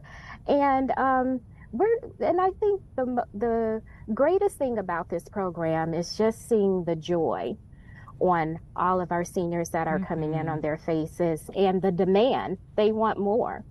So I think that's all I could really say about the program, and that it's so well received and so well needed right now. Yeah. How far does the food go? Typically, it will give for a single older adult at least about a week or two. Now, I do want to mention that it is used as a support to help you throughout the month, to help to offset your grocery items, then the cost of that. But one great thing about it is, with getting the fresh food and the frozen meat and also those dry good items, there's recipes in the box to help you get different ideas on what type of meals I can, how many meals I can get out the box, and how can I be creative and make this a not so much just a healthy meal, but a delicious meal, right? I love it. I love it. And how many seniors do you all anticipate serving? I would say for the month of April, we do anticipate a little over 1,400 seniors being served. Oh my. Yolanda, you all care for the whole of the senior and the whole of the person.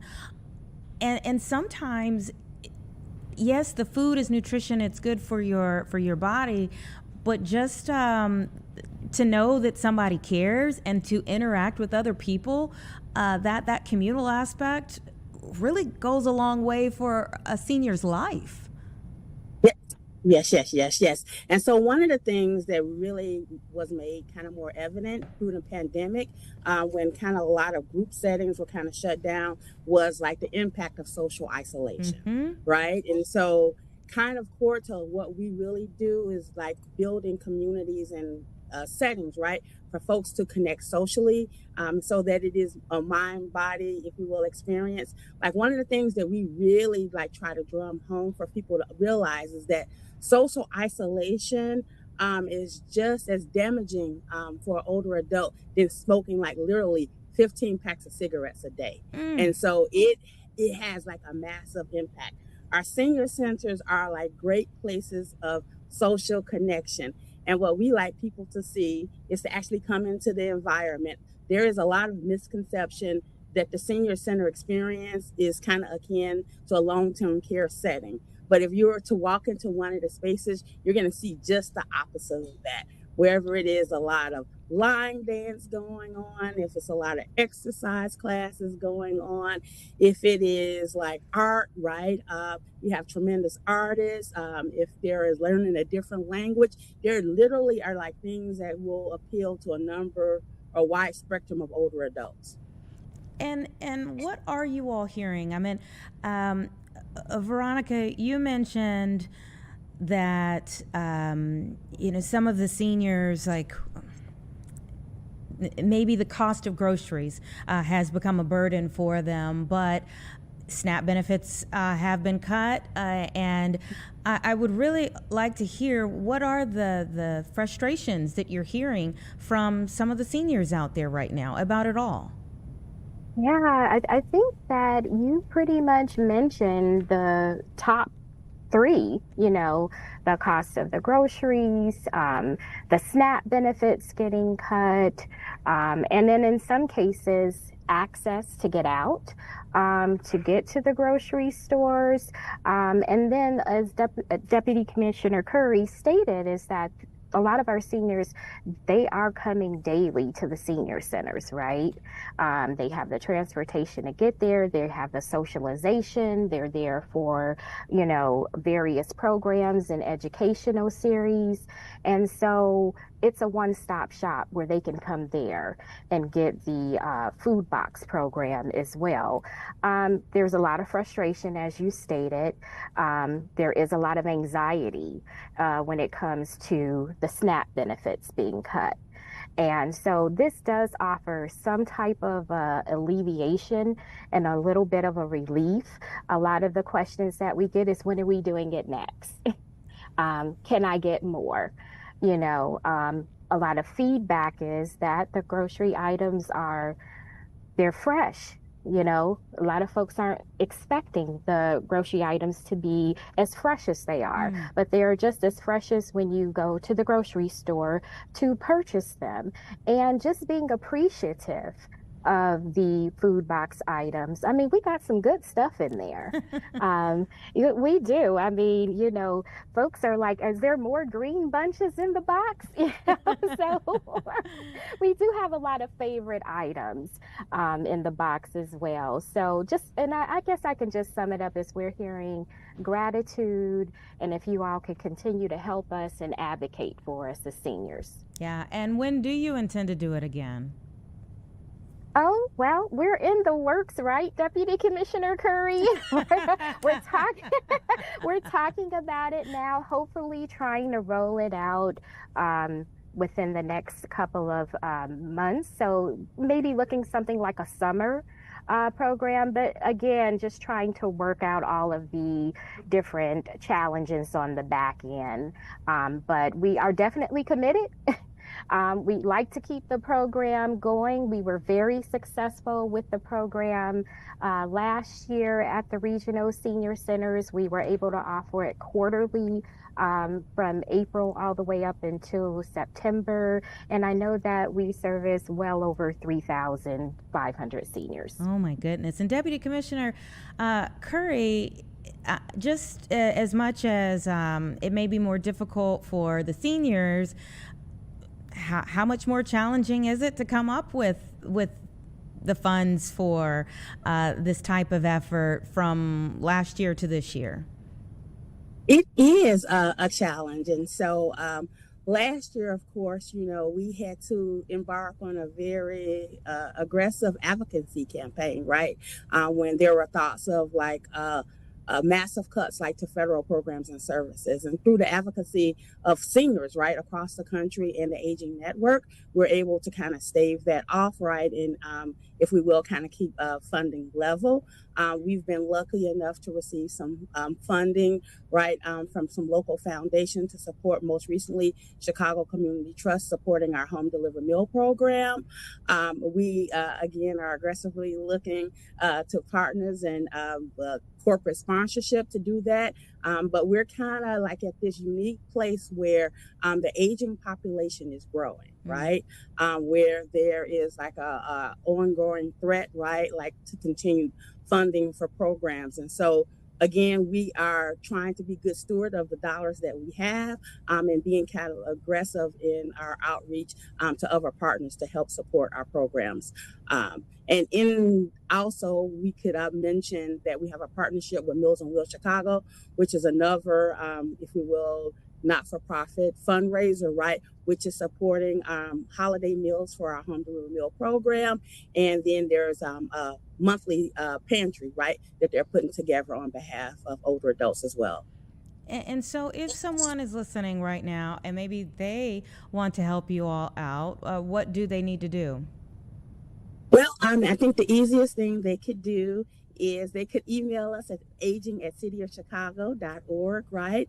And we could follow up with them. If that is complicated, they could call 311. 311 can connect us, and we will definitely follow up. So, yes, we are actively looking for other partnerships, sponsorships, volunteers, or whatever it is that we can, again, extend, if we will, kind of like the safety network around seniors here in the city of Chicago. What would volunteering look like for you all?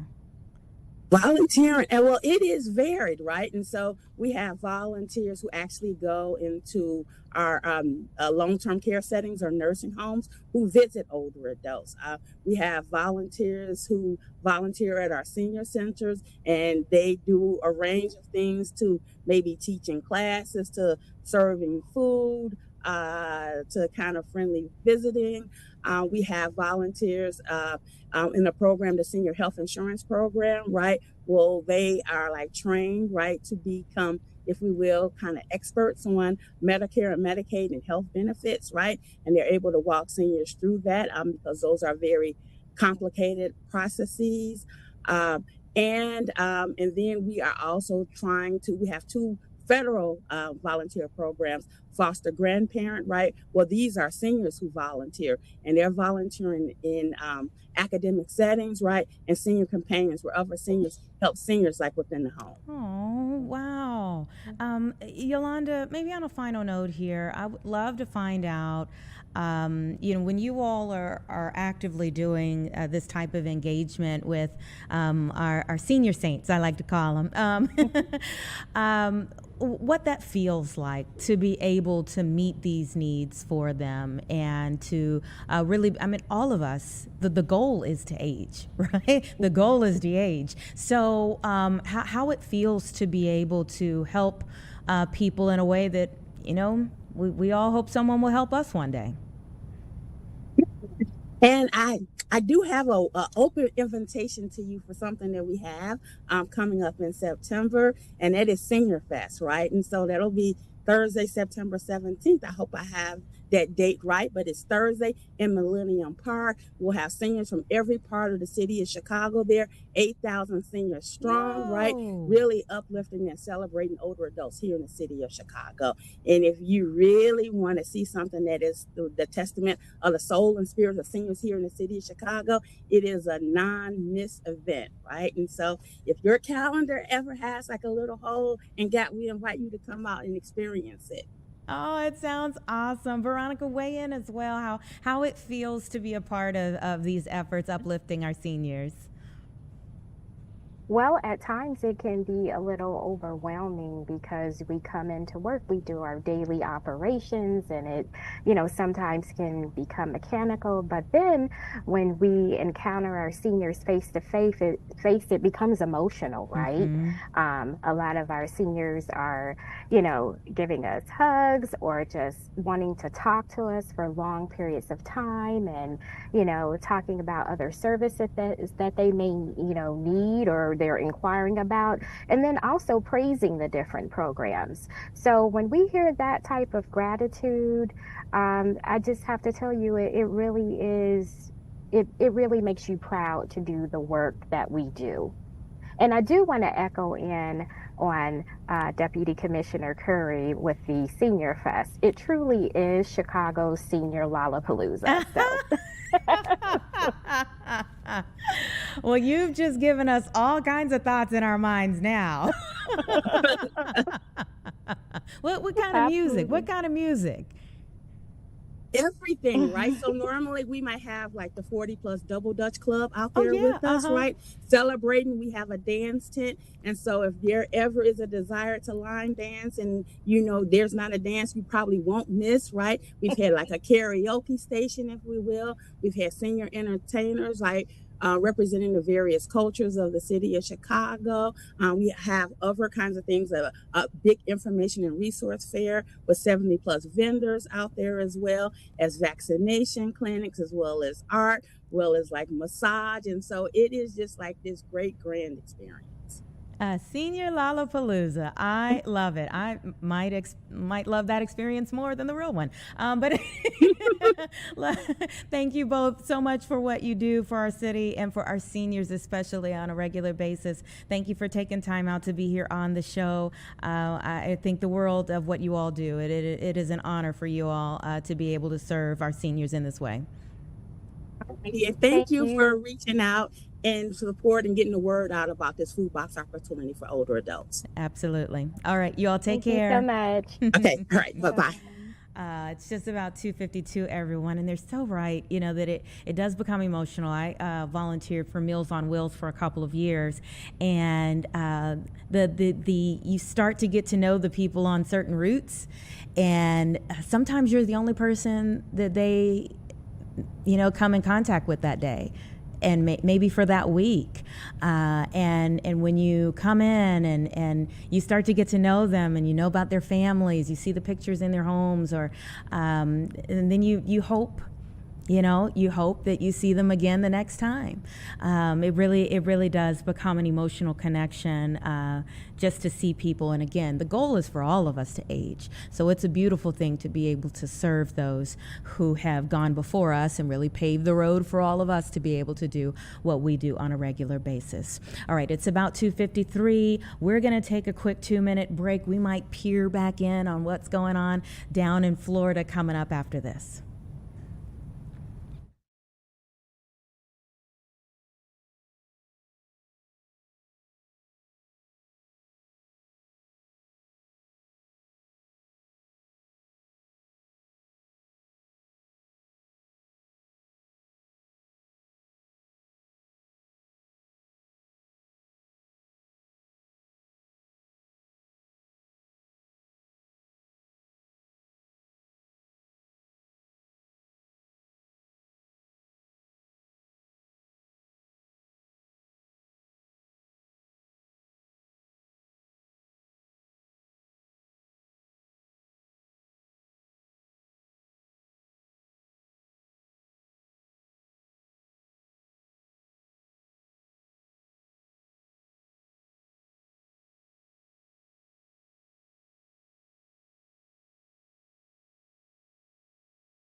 All right, welcome back, everyone. It's 2:56 right now, and we actually are getting a treat here. We have our own Cassie Carlson who is joining us. She just got finished with a couple of one-on-ones that will really get people talking, I'm sure, because it has to do with the Chicago Bears. And Cassie, I'm hearing you all got into a little maybe stadium convo.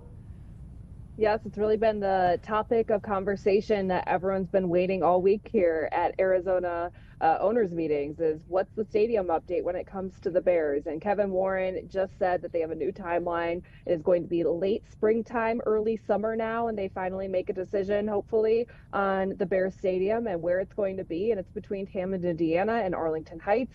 And both he and George McCaskey said that both are really in play. And I think a lot of people were wondering if Hammond was a legitimate opportunity for them to move across state lines. And the way both Kevin Warren and George McCaskey were talking is they have laid out the legislation.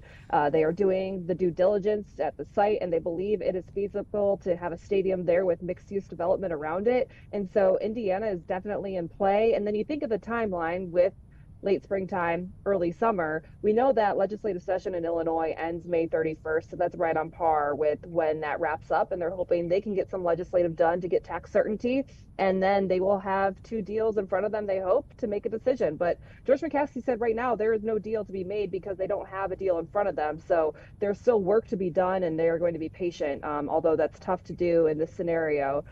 George McCaskey said he is practicing patience to make sure they make the right decision for the Bears. I mean, they could just go with Indiana. So it does seem like they're holding out to be able to look at the wealth, the full breadth of both of them in front of them. Yeah, I mean, what Kevin Warren and George McCaskey said is, both are still in the Chicagoland area. They're both in the Chicago DMA. Yes, Hammond, Indiana is across state lines, but it is still, technically the market in Chicago. And they believe they use the Giants and the Jets as an example of moving across state lines. And there was an opportunity to reevaluate where MetLife Stadium was 35 years ago, and they elected to stay. And so George McCaskey believes that fans will adjust and fans will show up regardless of where the stadium is at. Now, they've all said that it's hard to find 300 plus acres of land that close to a major metropolitan area. And there's two options there with Hammond, Indiana and Arlington Heights. I think the thing with Arlington Heights is that land has already been purchased by the Bears. They purchased it 3 years ago. And George McCaskey said the reason that was purchased 3 years ago, which was before they had tax certainty, is because that's when Churchill Downs wanted to sell the land. So they kind of dictated the timeline on that. And it is ready to get shovels in the ground if that's where they elect to make their decision. However, they still need help from the state and legislation. And they are waiting for that tax certainty in order to build it. George McCaskey said, they've committed $2 billion towards either location. That's what the family is going to put towards this project. And that's going to be taken out in a loan. And that's something that McCaskey's do not do. He said it is very risky for them, but it's a risk that they're willing to make to help the Bears for decades to come. And the reality is, wherever the stadium ends up, this is going to be a decades-long decision that's going to impact the organization. So they want to make sure they have all the options laid out in front of them and they make the right decision for the Bears. And hopefully we'll have an answer here soon. Does that mean that revamped Soldier Field is out, and it's only those two, Arlington Heights and Hammond? Yeah, I mean, the focus has always been on Arlington Heights and Hammond, Indiana. I think they're past the lakefront thing. I know there was a release of drafts of what it could potentially look like. That was something that was released a couple weeks ago. And honestly, when I saw that, it seemed like it was someone trying to get, their name out there to show that this is what they could do on the lakefront. But it's Hammond, Indiana, and it's Arlington Heights. Those are the two options that they've narrowed in on. And so they are doing all their due diligence now to see which one makes sense. And I think, originally when Kevin Warren was hired, he said the focus was on Arlington Heights. Then it shifted to the lakefront. They realized that wasn't going to be an option. There's a lot in play there with Friends at the Park, the land available there. And that's when they started surveying all the other sites and realized that they've landed on two that could potentially work. They know that Arlington Heights works. That's why they purchased the land. They are figuring out the infrastructure around Wolf Lake and Hammond, Indiana right now, roads, trains, how they can build up that area. And so they are doing their due diligence there, but the focus is on those two. And I only asked because, of course, Mayor Johnson is still pushing for the city of Chicago, which, of course, he would as the mayor of Chicago. Yeah, and I think one thing that Kevin Warren and George McCaskey said is that this is not a political decision, it's a business decision. And so that's what they're focused on right now, is what makes most sense for the Chicago Bears in the long term. And in Indiana, you have an opportunity for rent to own. In Arlington Heights, you already own the land, and so everything that you build on the land is going to be profiting the Bears. And we already know that the Bears is a $9 billion organization. That's what the worth is right now, and so that will only drive that number up when you think of naming rights, owning all those businesses or having a stake in them around them, owning the stadium, being able to bring in certain events, whether it's in Indiana or Arlington Heights. They're talking Super Bowls, they're talking Final Fours, they're talking big concerts. They want to be in play. And so I think right now they're looking at this solely as a business decision, and having a fixed roof, that's something that imitates along the lines of US Bank Stadium, where you kind of get the sense like you're outside, but you are in an enclosed stadium. And then he said they're using the same architect that designed the Raiders Stadium in Vegas. And so I think their eyes are forward on those two locations. It's kind of been the focus of them over the last year or so, and they are narrowing in on a deadline. And something that both of them pointed out is the longer you wait, the more money it costs.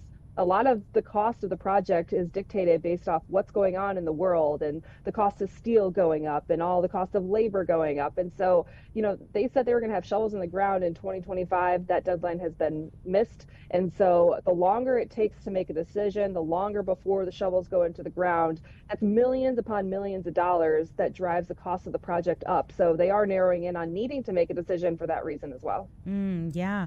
I went to that stadium in Las Vegas in August, and it really is a sight to behold. And I'll tell you that I was at Soldier Field maybe a week or two before that, and then went to the Las Vegas stadium, and I was like, oh, okay, I see the argument now. I get it. When you're sitting at the game and you're like, is that AC on my back? Versus I got sunburn at Soldier Field. There's a difference.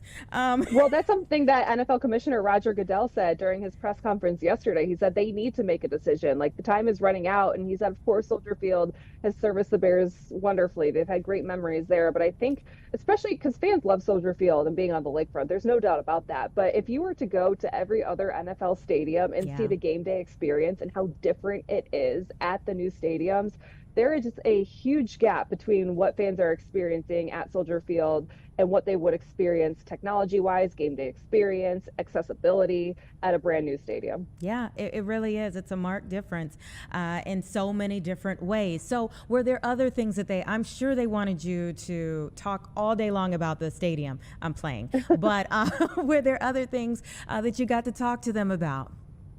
Yeah, I mean, one of the interesting things that's newsworthy is that they are appealing with the NFL of not getting those 2 third-round compensatory picks for Ian Cunningham getting a GM job with the Atlanta Falcons. Of course, the backstory behind that is he was the assistant GM in Chicago, gets hired by the Falcons as their GM, but Matt Ryan, who is hired as their president of football, is a primary decision maker. And so the wording in the Rooney Rule states that the primary decision maker, the rule does not apply then for Ian Cunningham to get the compensatory picks for the Bears because he is not the primary decision maker. And so the Bears are appealing that, saying that when Ryan Poles was hired, they didn't have an assistant GM position. They created one, and they brought in Ian Cunningham to be that guy, and they poured a lot of resources into him. Someone who probably wasn't ready to be a GM at the time, but they said they paired him with a personal professional coach. They gave him a lot of supervisory tasks in order to prepare himself.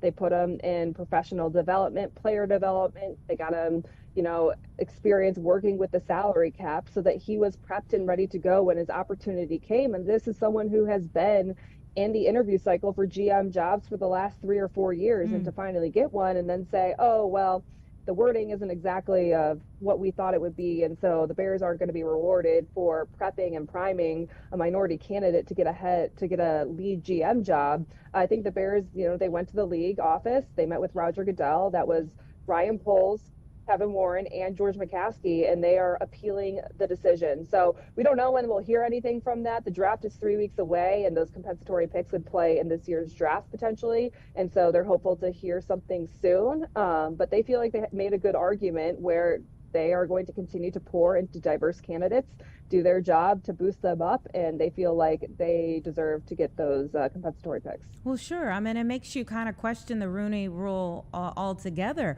with them even having to go through this. Yeah, and that's something that Roger Goodell was asked about, is the wording of the Rooney Rule. I think there was a lot of criticism of it again this year because there were no black head coaches hired in this year's cycle of the coaching cycle, and we haven't really seen that in so long. And I honestly, it was pretty interesting looking at the coaches photo, which they take annually at the GM meetings, and there are only a couple. And so the Rooney Rule is designed to promote hiring diverse candidates. And Roger Goodell said they're going to stick with the Rooney Rule. I think it's something that, depending on what side you're on, probably determines how you feel about it. But George McCaskey made it clear that their emphasis is going to continue to be to hire diverse candidates and make sure that they get the opportunities they deserve. Mm-hmm. Okay, tell me what else you think is going to come out of Arizona that the people will be talking about. Well, this was the last day, so things actually really wrapped up yesterday. I feel like the Bears were the only team that actually talked today. So it's really come to an end here in Arizona. I think, you talked to Ben Johnson, who we heard from the first time. I know we discussed that a couple of days ago of all the things he talked about, just having competition in each room, especially the left tackle on the offensive line, dealing with a new center. There's a lot that is going to happen for him. That's Garrett Bradbury and Caleb Williams to take the next step. He talked about having competition between the wide receiver room, the tight end room, the running backs room to get targets in this offense, and that the coaches need to do a better job of keeping open the primary receivers. So he put a lot on the coaches. The other thing was looking for trained killers on defense. I still think there's a lot of questions heading into the draft, which is 3 weeks away, of how they are going to bring in an edge rusher. That's the one area where they have not added in free agency. We know it's a deep draft class at that position, and I think the assumption or the hope by a lot of fans is that they will address that with the 25th overall pick in the first round. But hearing from Ben Johnson, he said left tackle, defensive tackle, edge rusher, there's so many different directions they can go, and he doesn't think you can go wrong with any of them. And then using the examples of Luther Burden and Colston Loveland last year and seeing how much of an impact they had in their rookie seasons, he said those were because they were best player available on our draft board, and we followed our draft board and took those guys. And so they feel like they're going to take best player available again. That will supplement some of their holes that they still have on this roster, which position-wise, there are still a lot. But I think there's excitement and some positivity around what the Bears can do in the draft to complete this roster. Very interesting. Lots of things to think about. And like you said, 3 weeks away from the draft. So maybe an edge rusher, but maybe just who's best at that time, who's available. Yeah, we'll see. I mean, that's the fun part about the draft, and that's why it's different this year for the Bears, because they've had top 10 picks. They've had the first overall pick where we know they were taking Caleb Williams. Mm-hmm. Now there's a lot of ambiguity because you have to wait and see how the draft board falls with all the other picks ahead of them. So it's always all right, let's see if they go this direction or if this team goes that direction. Could they go with this player? Could they go with that player? It's the fun of the draft. And then you get to meet the guys who come in afterward, and it all starts to paint a picture of what this team could do next season. Yeah. Are there any players, college players, that you think, could, I mean, it's still 3 weeks away, and I know there's a lot that goes into it, but like any name that's kind of been like, we'd really like him? I mean, I think, they're going around their pro days right now. They're bringing guys in for top 30 visits. We're reading a lot of the mock drafts that happen from a lot of the analysts around the league. A couple names that have been mocked to the Bears a couple times. One would be edge rusher Zion Young. He's out of Mizzou. He had 6.5 sacks last season. He former teammate with Luther Burden at Missouri. Very powerful and explosive. He was a team captain. I know people are wondering if he'll even be available. He could come off the board earlier, but that's a name that has been mocked to the Bears quite a few times. Another one is safety Dylan Thiedemann out of Oregon. That's interesting because I don't know if he would exactly be available for the Bears because a lot of people have the Vikings taking a safety, and he could be one of the first ones off the board. But just based off of the moves that the Bears have made in free agency, looking at someone like Kobe Bryant, who can play strong safety, who can play free safety, brings versatility, brings speed. That's part of the defensive transformation that Ben Johnson has talked about even here at owners meetings that they're making. He kind of fits that mold, Thieneman, because he is fast. I think he ran like a 4.35 40 at the combine. He's from Indiana, so nearby, a Midwest kid, very athletic. So I think that would be someone that kind of fits the mold of a player that the Bears are wanting to bring in. But the possibilities are really endless. You know, a lot of times I remember, I think it was it Darnell Wright, when Darnell Wright was drafted, we had no idea who, like, it was like a total surprise. And so you just start to quickly learn. Even last year with Colston Loveland, everyone was talking about Tyler Warren, the other tight end, thinking the Bears would maybe take him if he was available. Then they take Colston Loveland, and you're quickly like, all right, why does he fit? Why would they like him? And so that's the fun part of draft night. And he totally proved himself to be the pick. Exactly. Best player available. That is the lesson they learned about Colston Loveland. All right. When do you head back here to Chicago? All right, so we head back tomorrow. We're really hoping that we can make it back because we hear there are some storms coming in. And then Friday morning, really early, we're driving down to Indy for Illinois in the Final Four. So they practice, I think, 10 a.m.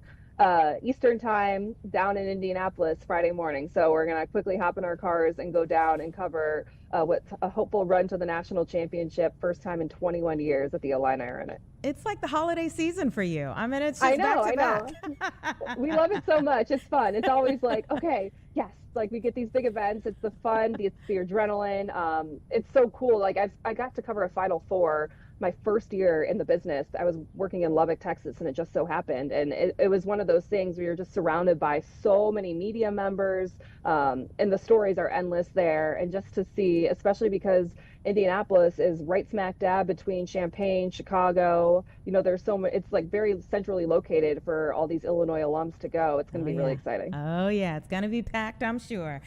Thank you so much. Safe travels to you. On to your next destination. Thanks, Anita. All right. Thank you. 3:13, everyone, and give us 2 minutes. We'll be back. I'll set you up for where we're going from here.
3:16, big story for the day is, of course, Artemis II, the 4-astronaut crew that has now boarded, and they are out at Launch Pad 39B. So let's go back to Florida. The streams have been rolling. We can see them over there. The actual launch pad here as we take this stream from NASA. So at times you'll be able to hear some of the coverage that they're doing. But we have, just a short while ago, we actually had a reporter out there from our sister station that we were talking to, who was talking to all the people who were lined up. They found their various places to see this wonderful opportunity, this historic moment for space exploration. You can see in the top left-hand corner of your screen there, we are just over 2 hours until the launch window begins. And it's a pretty good chance that they could get off the ground today here. So the people who were out there, they had camp set up and fishing rods out, and just a real community of people who come, and they set up days in advance so that they can see so much of this from miles away up to maybe 1 to 2 miles off where we were seeing from before with the reporter. That they sit on bridges, and they just find all of their different places where they can to see this moment in time as we get ready for this window to open, and for hopefully this 4-man crew. It's a 4-person crew, 1 woman on there, to be able to get up into space here for this test flight. It's 10 days that they will be going around the moon, and you can see people set up. Let's listen into the interview here, because it's some young people that will learn a lot today.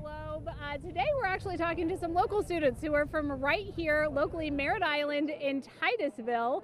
We talk a lot about the Artemis generation and about the students who are going to become the next generation of dreamers, of engineers, of scientists and technologists, and I'm actually standing with a group of those students here today. Our local high school has actually implemented a really neat new program in the spirit of being able to create these pipelines for employment and engagement. Can you tell me a little bit about what Merritt Island High School is doing? Sure. Well, this is a new program, first of its kind here at Florida, and basically what we're studying is astronautics and aviation, kind of blended the two together. We have flight simulators in our lab, but students are also learning about engineering, aerospace engineering, and we're trying to make all kinds of pathways available for them, trying to give them opportunities to see which pathway they might want to be interested in. So yeah, it's just a great opportunity for them to learn about space. We just finished doing a whole model rocket build where the students took CAD software, developed their own rockets, put them together, and launched them right from our school. So it's very exciting. Incredible. And then another local high school, Titusville, you guys also have a similar but slightly different program. Yes, we do space mechatronics with advanced manufacturing, preparing students to build and manufacture things to automate, do automation to build things on Mars and things like that, or locally too. Now, you told me that you're actually trying to figure out a little bit what you want to do when you're done your freshman in high school. What things are you learning in your class here that are really kind of tweaking your interest in the aeronautics field? So we're building a lot of things with like metal and how we're supposed to do it on the rockets. We're also doing computer programming, which would help with NASA and like programming and coding.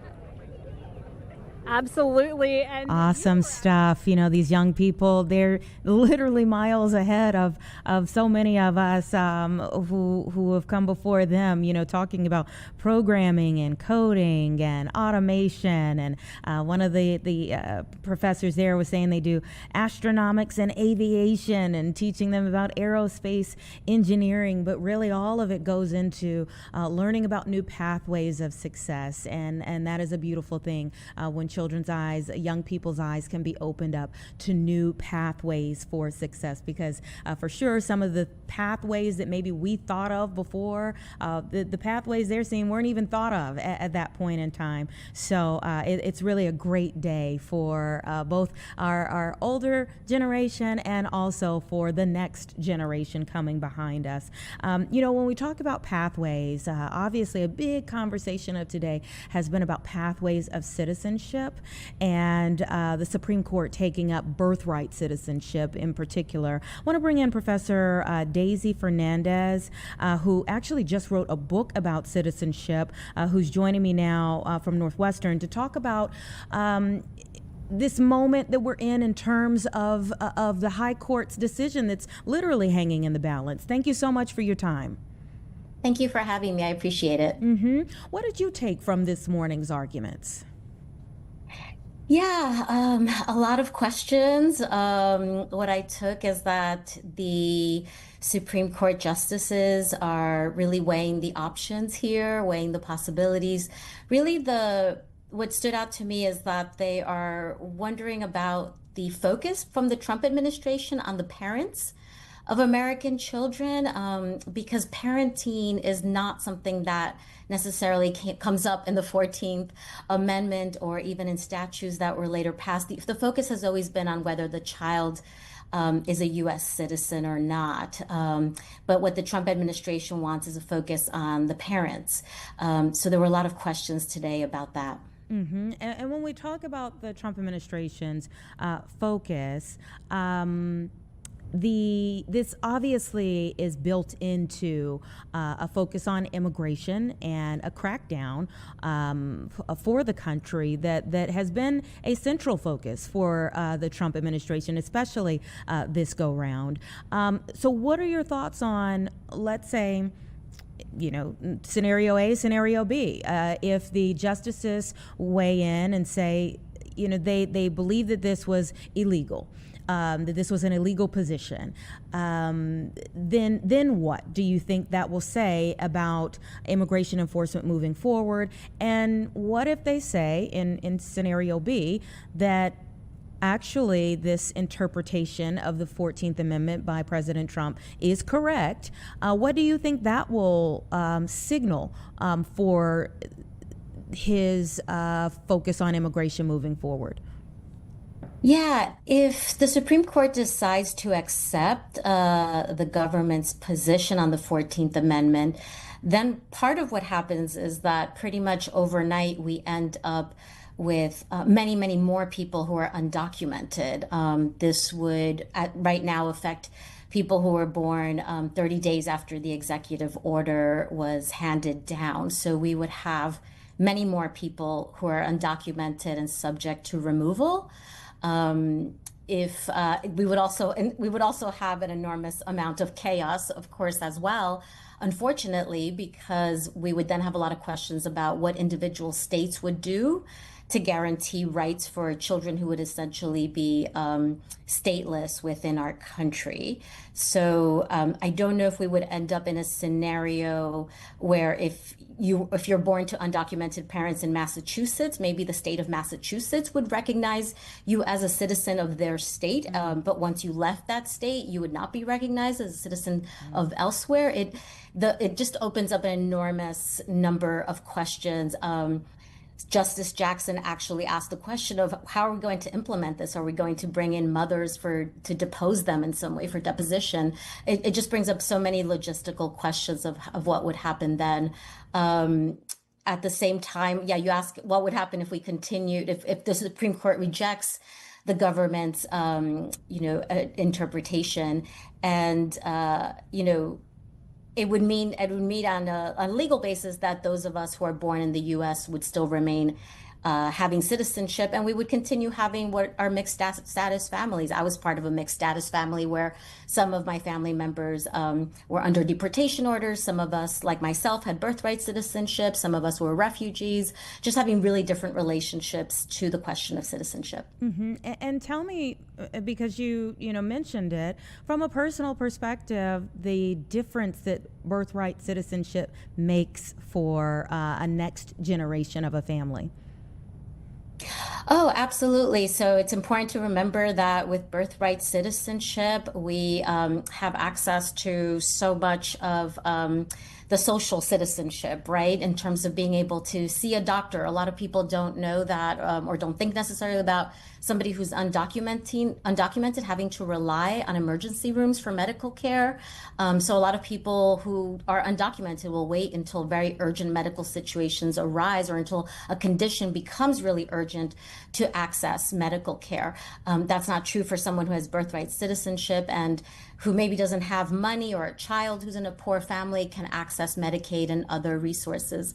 Of course, the most basic one is everything from college scholarships that require you to be a citizen, to whether you can pay for college, attend college with citizenship status or without it. So birthright citizenship for a lot of people, myself included, coming up from an immigrant family, birthright citizenship ensured that I could work. At the moment I turned 15, I think it was, I was able to start working. I practically worked full time through some of high school. I was able to go to college. I was able to access a scholarship. So much of my life, my own life, was possible because of birthright citizenship. Mm-hmm. And tell us about your book and the position that you took in writing it. Yeah, I started working on this book in part because I was really fascinated by the fact that when I was in middle school, the United States passed legislation granting a pathway to citizenship for about 3 million people in the United States, most of them Mexican American. And 40 years later, we're in a situation where the federal government is violently prosecuting and persecuting immigrant families. So I wanted to understand what happened in these 40 years, how we got here. And part of what I learned actually was about birthright citizenship. We've actually had Congress members, Republican Congress members, who have been trying to eliminate birthright citizenship since at least 1995. And that particular year, the Department of Justice had its sort of top legal scholar go to Congress and point out that, eliminating birthright citizenship would create an entire class of people in this country who would essentially be stateless, who would not have a relationship to our government, but perhaps to any other government as well. So the fight over birthright has been going on for a long time. And part of the book is sort of trying to understand this obsession that we've had with citizenship and how it's changed over these decades. Mm-hmm. Yeah, I mean, it is an ongoing conversation, and really that is irregardless of what the justices decide. The conversation will keep going about it for sure moving forward, because there will be new questions that come up. So thank you so much for taking the time to share your expertise and also point of appreciation that you were open to sharing your personal story as well. Absolutely. Thank you for having me. Thank you for your time. And again, everyone, we wait now to see what the justices will decide. Of course, we will keep you updated on that for sure. It's about 3:30 though, so we're going to take a 2-minute break. Our chief meteorologist just walked in. We've got plenty to talk about when we return.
Welcome back. 3:31 right now. Chief Meteorologist Emily Walls here. And, you know, we had our morning meeting today right after Good Day Chicago, and we're planning for the next day. Like, okay, it's the home opener for the Sox. What are we going to do? And then there was just this, like, are they going to have a game? And I was like, well, Emily said yesterday she kind of had a question mark on it. We left out of the meeting, and sure enough, it got postponed to Friday. Did it really? It got postponed. It was like minutes later. I text everybody like, it's official. Yeah. Well, forecast verified. I'll take There's it. that, I'll take it. Yes, so we have a lot that's going to be going on tomorrow. So we have a severe weather risk tomorrow that was actually just recently upgraded. So previously, yesterday when you and I were talking, and even early this morning, the Storm Prediction Center had the entire region in a slight risk. That's a level 2 of 5. You know, those are fairly common around here. It typically means that you can have scattered severe thunderstorms being possible. Usually they're short-lived, and nothing that's too long-lived and serious, usually, if you're in a slight risk. Now we've been upgraded to an enhanced risk. So we're in that level 3 risk, which means numerous long-lived severe storms are going to be possible. So the overall setup that we have tomorrow, warm front's going to come through late tonight, early tomorrow morning. So that's going to bring us a surge of warmer air. Good from a temperature standpoint, but not good from storm standpoint, because that's going to act as, one, a focus for these showers and storms, but it gives us a little more juice in the atmosphere to work with. So when you have more heat, you have a little more instability, especially when you have frontal boundaries that are within the region. So tomorrow, I think the atmosphere is going to be primed to see some pretty decent storms, and all hazards are on the table. So we're talking damaging wind gusts, large hail, and then potentially even tornadoes too. So the tornado risk, if you were to talk about the average severe weather day that we have here in the Chicagoland area, oftentimes, if we're in a tornado risk, it's about a 2% risk. I know that number sounds very low, but what that actually means, it's a probability. So within 25 miles of any point, there's a 2% tornado risk. So if you add that up over the entire region of Chicagoland, well, you know, an isolated tornado is certainly possible, right? Well, tomorrow, that risk is now 10 to 14% over Northeast Illinois. So now is the time.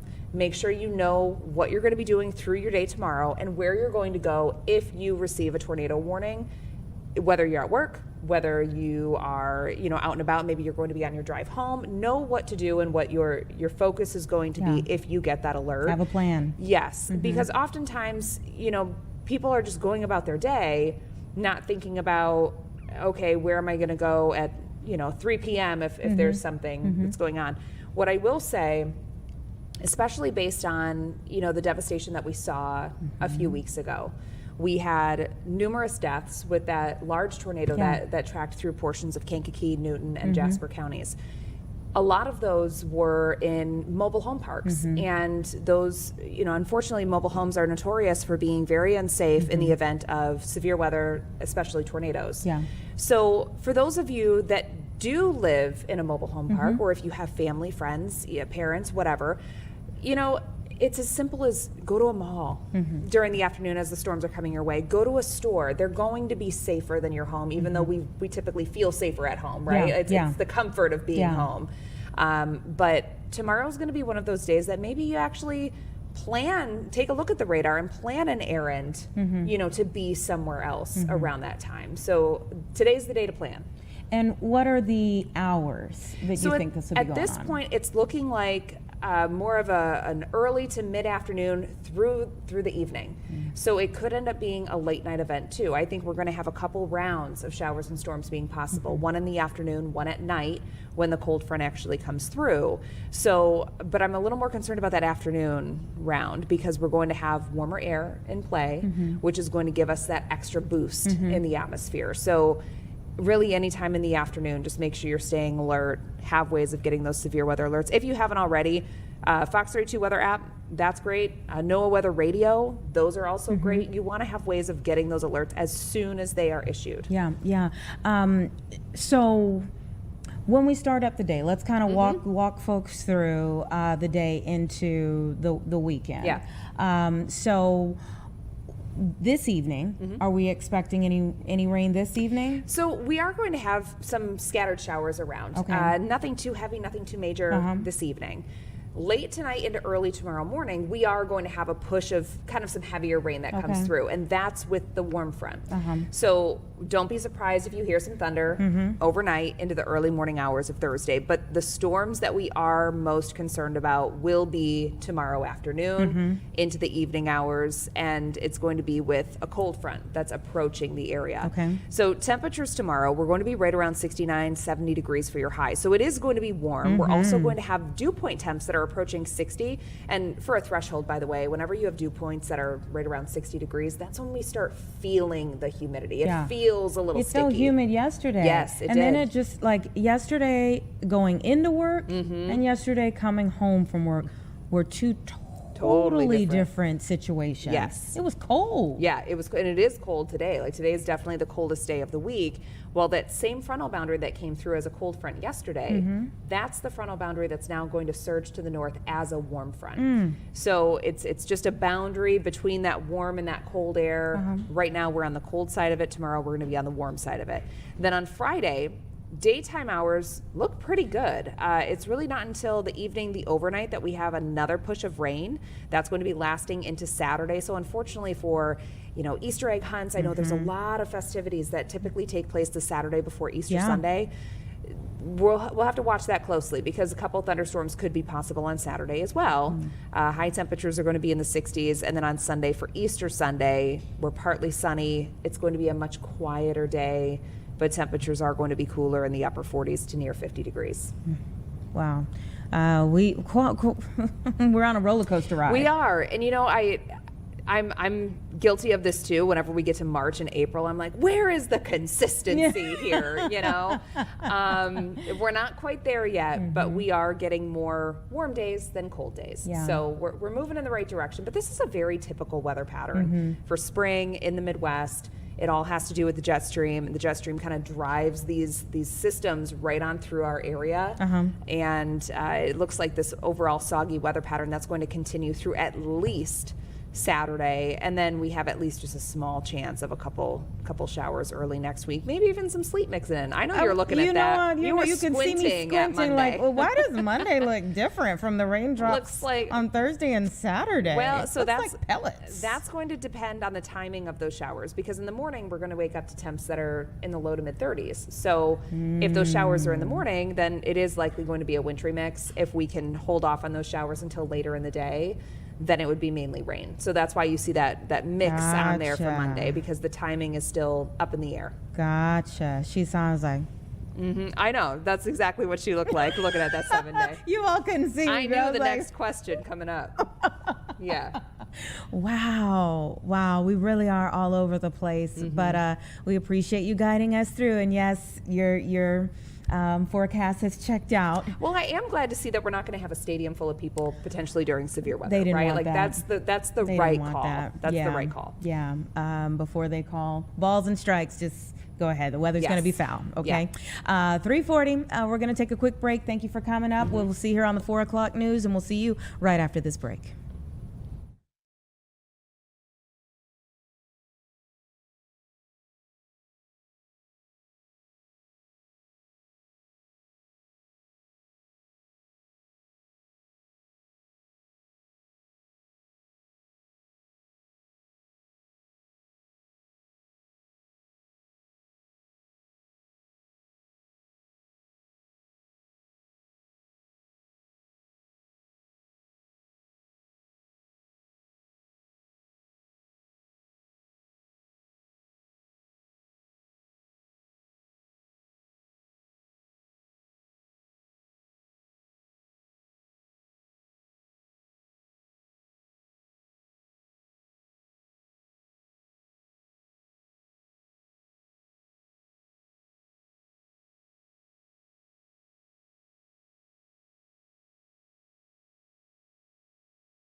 right, everyone. Just about 3:45 right now as we give you a live look down to Florida. All eyes are on Florida today for the launch down at the Kennedy Space Center that is expected to happen in just about an hour and a half. As you see there, little over an hour and a half. An hour, 39 minutes, and 40 seconds at the moment. I was just checking to see what's going on right now on NASA's update page, and it says technicians are installing the crew module hatch service panel on the Orion spacecraft, and they say that's an important step in the final launch preparations. It protects key connections, ensures the hatch area is secure for flight. There's about a 80 to 90% chance that this is actually going to happen. We were listening earlier to one of the reporters down there. She was kind of talking about the weather conditions, that it had rained and gotten a little windy for a while. But look at this picture right here. The sun is shining. People are out getting ready for a wonderful moment in time. So, of course, we will continue to watch things as they play out. That window opens at 5:24 our time. But coming back here to Chicago, we want to talk about the fight for housing in the city of Chicago. It has been described as a housing crisis in our city. And Sierra Boatwright is the commissioner, the Chicago Department of Planning and Development, who is here to talk about vacant city lots that are now going to be up for sale, for private sale. Thank you so much for your time. Thank you for having me. Absolutely. Tell me how many lots are going to be available and why take this step? Over 600 lots will be available. These are lots throughout the city of Chicago. The majority of our lots are on the south and west sides of Chicago. We're taking this step because these lots need to be put back in productive use. They need to be back on the property tax roll, and there's economic development waiting to happen around these lots that complement some of our strategic investment that we've made over the last few years under this administration. And so the time is now, and we recognize that these over 600 lots are available for development. We're going to have some amazing applications. I can already feel the excitement behind the developers that are going to apply for these lots for vertical development, for some open space, affordable housing, market rate housing, you name it. But now's the time. Over 600 lots, Anita. Mm-hmm. And so as of today, people can start putting in their bids. How is it going to work from here? Yeah, so you can go on to Shy Block Builder. You can see every lot that's available for sale right now. You can apply for those lots. The city, our department, will review the submissions for those applications when the round closes and follow up with the developers. We're looking for sustainable developments. We want to see projects that are financially feasible. We want to see some development experience for some of the lots depending on the end use. But we'll do our due diligence. But right now, what we're going to encourage everyone to do, our nonprofit developers, our for-profit developers, our community partners, is to explore all the opportunities that are listed and that are available right now to consider applying. Mm-hmm. And there's been so much conversation about these vacant lots for so long. I mean, you talked about economic development. It's also a safety concern as well for many of them. It is. It is. You're absolutely right. These lots need to be put back on the property tax roll, but most importantly, they need to be put back in productive use. When you think about the eyesores that just vacancy brings to neighborhoods, it's not ideal. No one wants to live next to a vacant lot, and our children shouldn't be walking past these vacant lots on a regular basis. And so this is an opportunity for us to do the right thing and work with our local partners and local developers and really spur meaningful, equitable, and catalytic development on our lots. One thing I'm really excited about is we're announcing and just launched our very 4th round of Missing Middle. And so when we talk about the different uses, yeah, we're open to seeing community gardens being developed and side yards for the adjacent homeowner. But we also want to see robust development. We want to see housing opportunities. We want to see density opportunities. And we want to celebrate wealth building opportunities. And so as part of this launch, April 1st launch, we've announced 30 lots as part of our Missing Middle program. This is 2 to 6 unit housing developments owner occupied, but it's an opportunity for the owner to generate rental income from the additional units. Those lots will be sold for $1. And under Mayor Brandon Johnson, we're leveraging our new housing and economic development bond to provide up to $150,000 in developer subsidy per unit.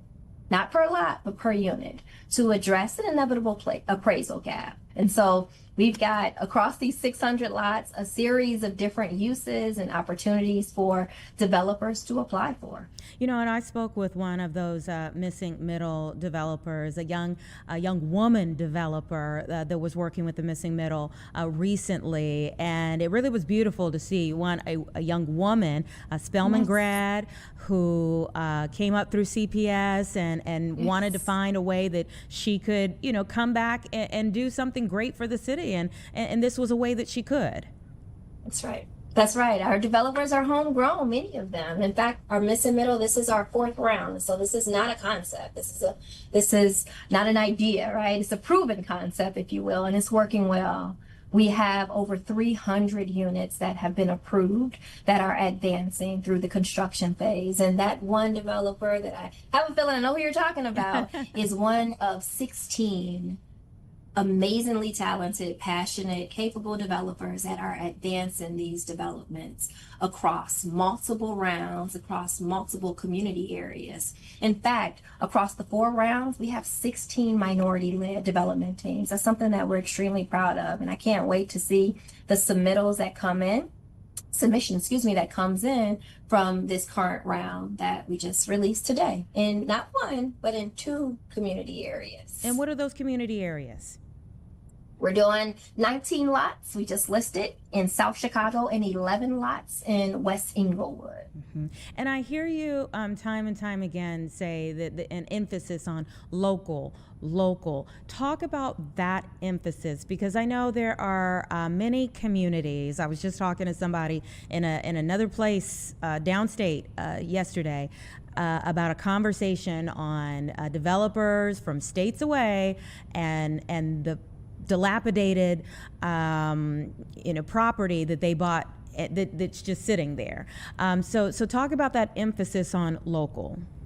We have local talent, and we want to make sure that we're engaging that local talent. We have developers that are committed, that are passionate, that have the resources. And so what better way than to leverage the vacant land that we have, leverage the financial tools like the Housing and Economic Development Bond, and partner in a meaningful and, most importantly, an equitable way. We can tap the talent. We don't have to go outside of our city to bring talent in. We welcome outside talent, but we have a robust talent pool that we can lean on and tap right here. And that's reflected in our development teams to date. Both our development teams for missing middle, but I would go further and say, as part of this round, we are launching RFPs for larger development sites, TOD sites, which are transit-oriented development sites, where we also want to tap that local talent. There's opportunities for joint ventures, larger scale developers, smaller developers. And there's also opportunities for small developers to pair up and do these larger scale developments. There's opportunities for individuals to take a lot in their neighborhood and move forward, right? And so you don't have to be a huge developer to take advantage of the lots that are available. Between missing middle, the RFPs, the side yards, open space, there's opportunities for Chicagoans everywhere to lean in, pull up their sleeves, and invest in their own neighborhood. Now, let me ask you, we have had a lot of conversations about property taxes lately that may keep someone, or maybe make them second guess whether now is the right time to step into owning anything. So can you speak to that? Now is the right time. These parcels are not on the property tax roll, and that's problematic for our neighborhoods. These parcels bring down the values in communities. Vacant lots in general bring down property values, and we don't want that, right? You don't want that as a homeowner. You don't want that as someone that lives adjacent to these lots. And so now is the time. We want to work with our developers and our partners. I just mentioned in missing middle, we're helping to subsidize the development costs. And so there's incentives that are available to make the development more affordable and financially sustainable. And more importantly, to show the city is in it to support this growth in the neighborhood, the repopulation in the neighborhood, and the density building in the neighborhood. The other thing I think is really important to highlight is while you hear me talking a lot about housing, housing is one key component to neighborhood development.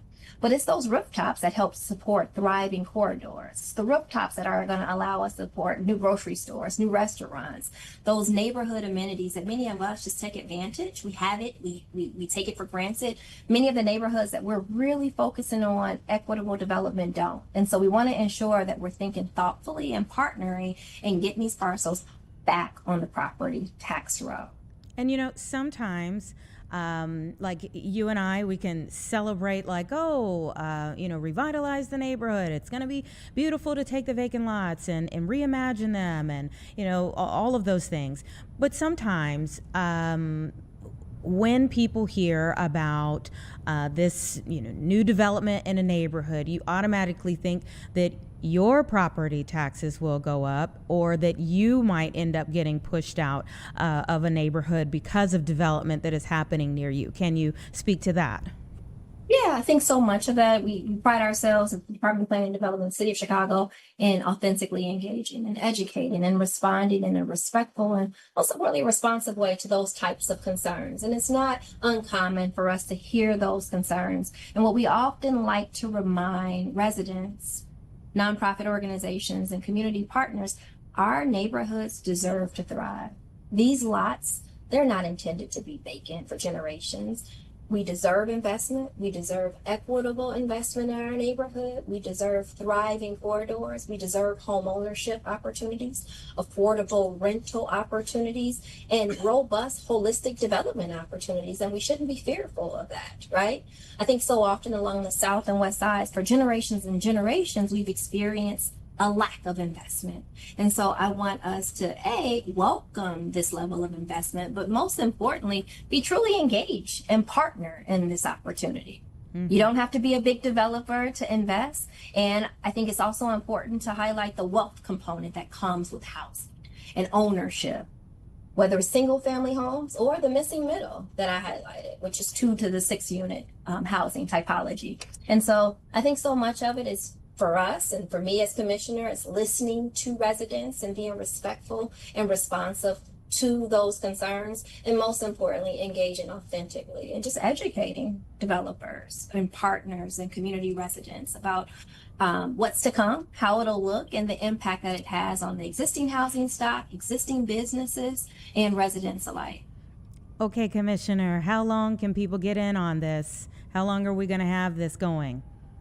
Yeah, so applications will be accepted between 45 and 90 days for this round. So you can go on Shy Block Builder and you can see every single lot that's available depending on the lot, depending on if it's a separate RFP for a larger scale. It can be an extended time frame to 90 days, but the time is now. It just opened today, April 1st. You can see all 600 plus lots available. And more importantly, you can see beyond the 600. You can see every single city parcel that's in our inventory. But I think right now the interest is going to be on what's for sale, and those are the over 600 lots that are available. Commissioner Sierra Boatwright, thank you so much. We appreciate you being here on Chicago Live today.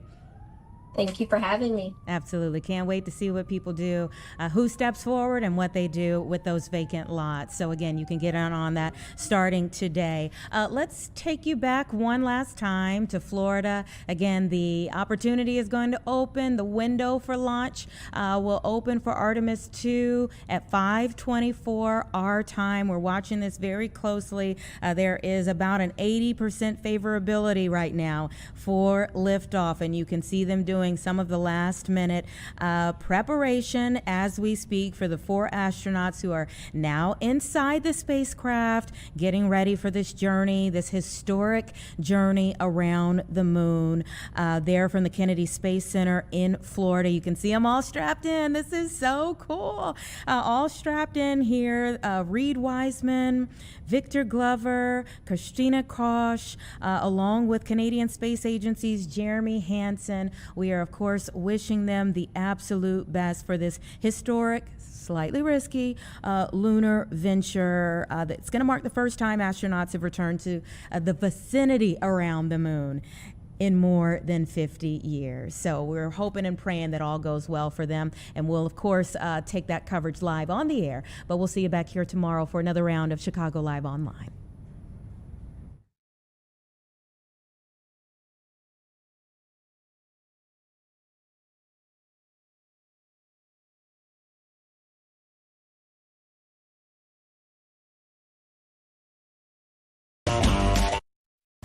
Live from Chicago, this is Fox 32 News at 4.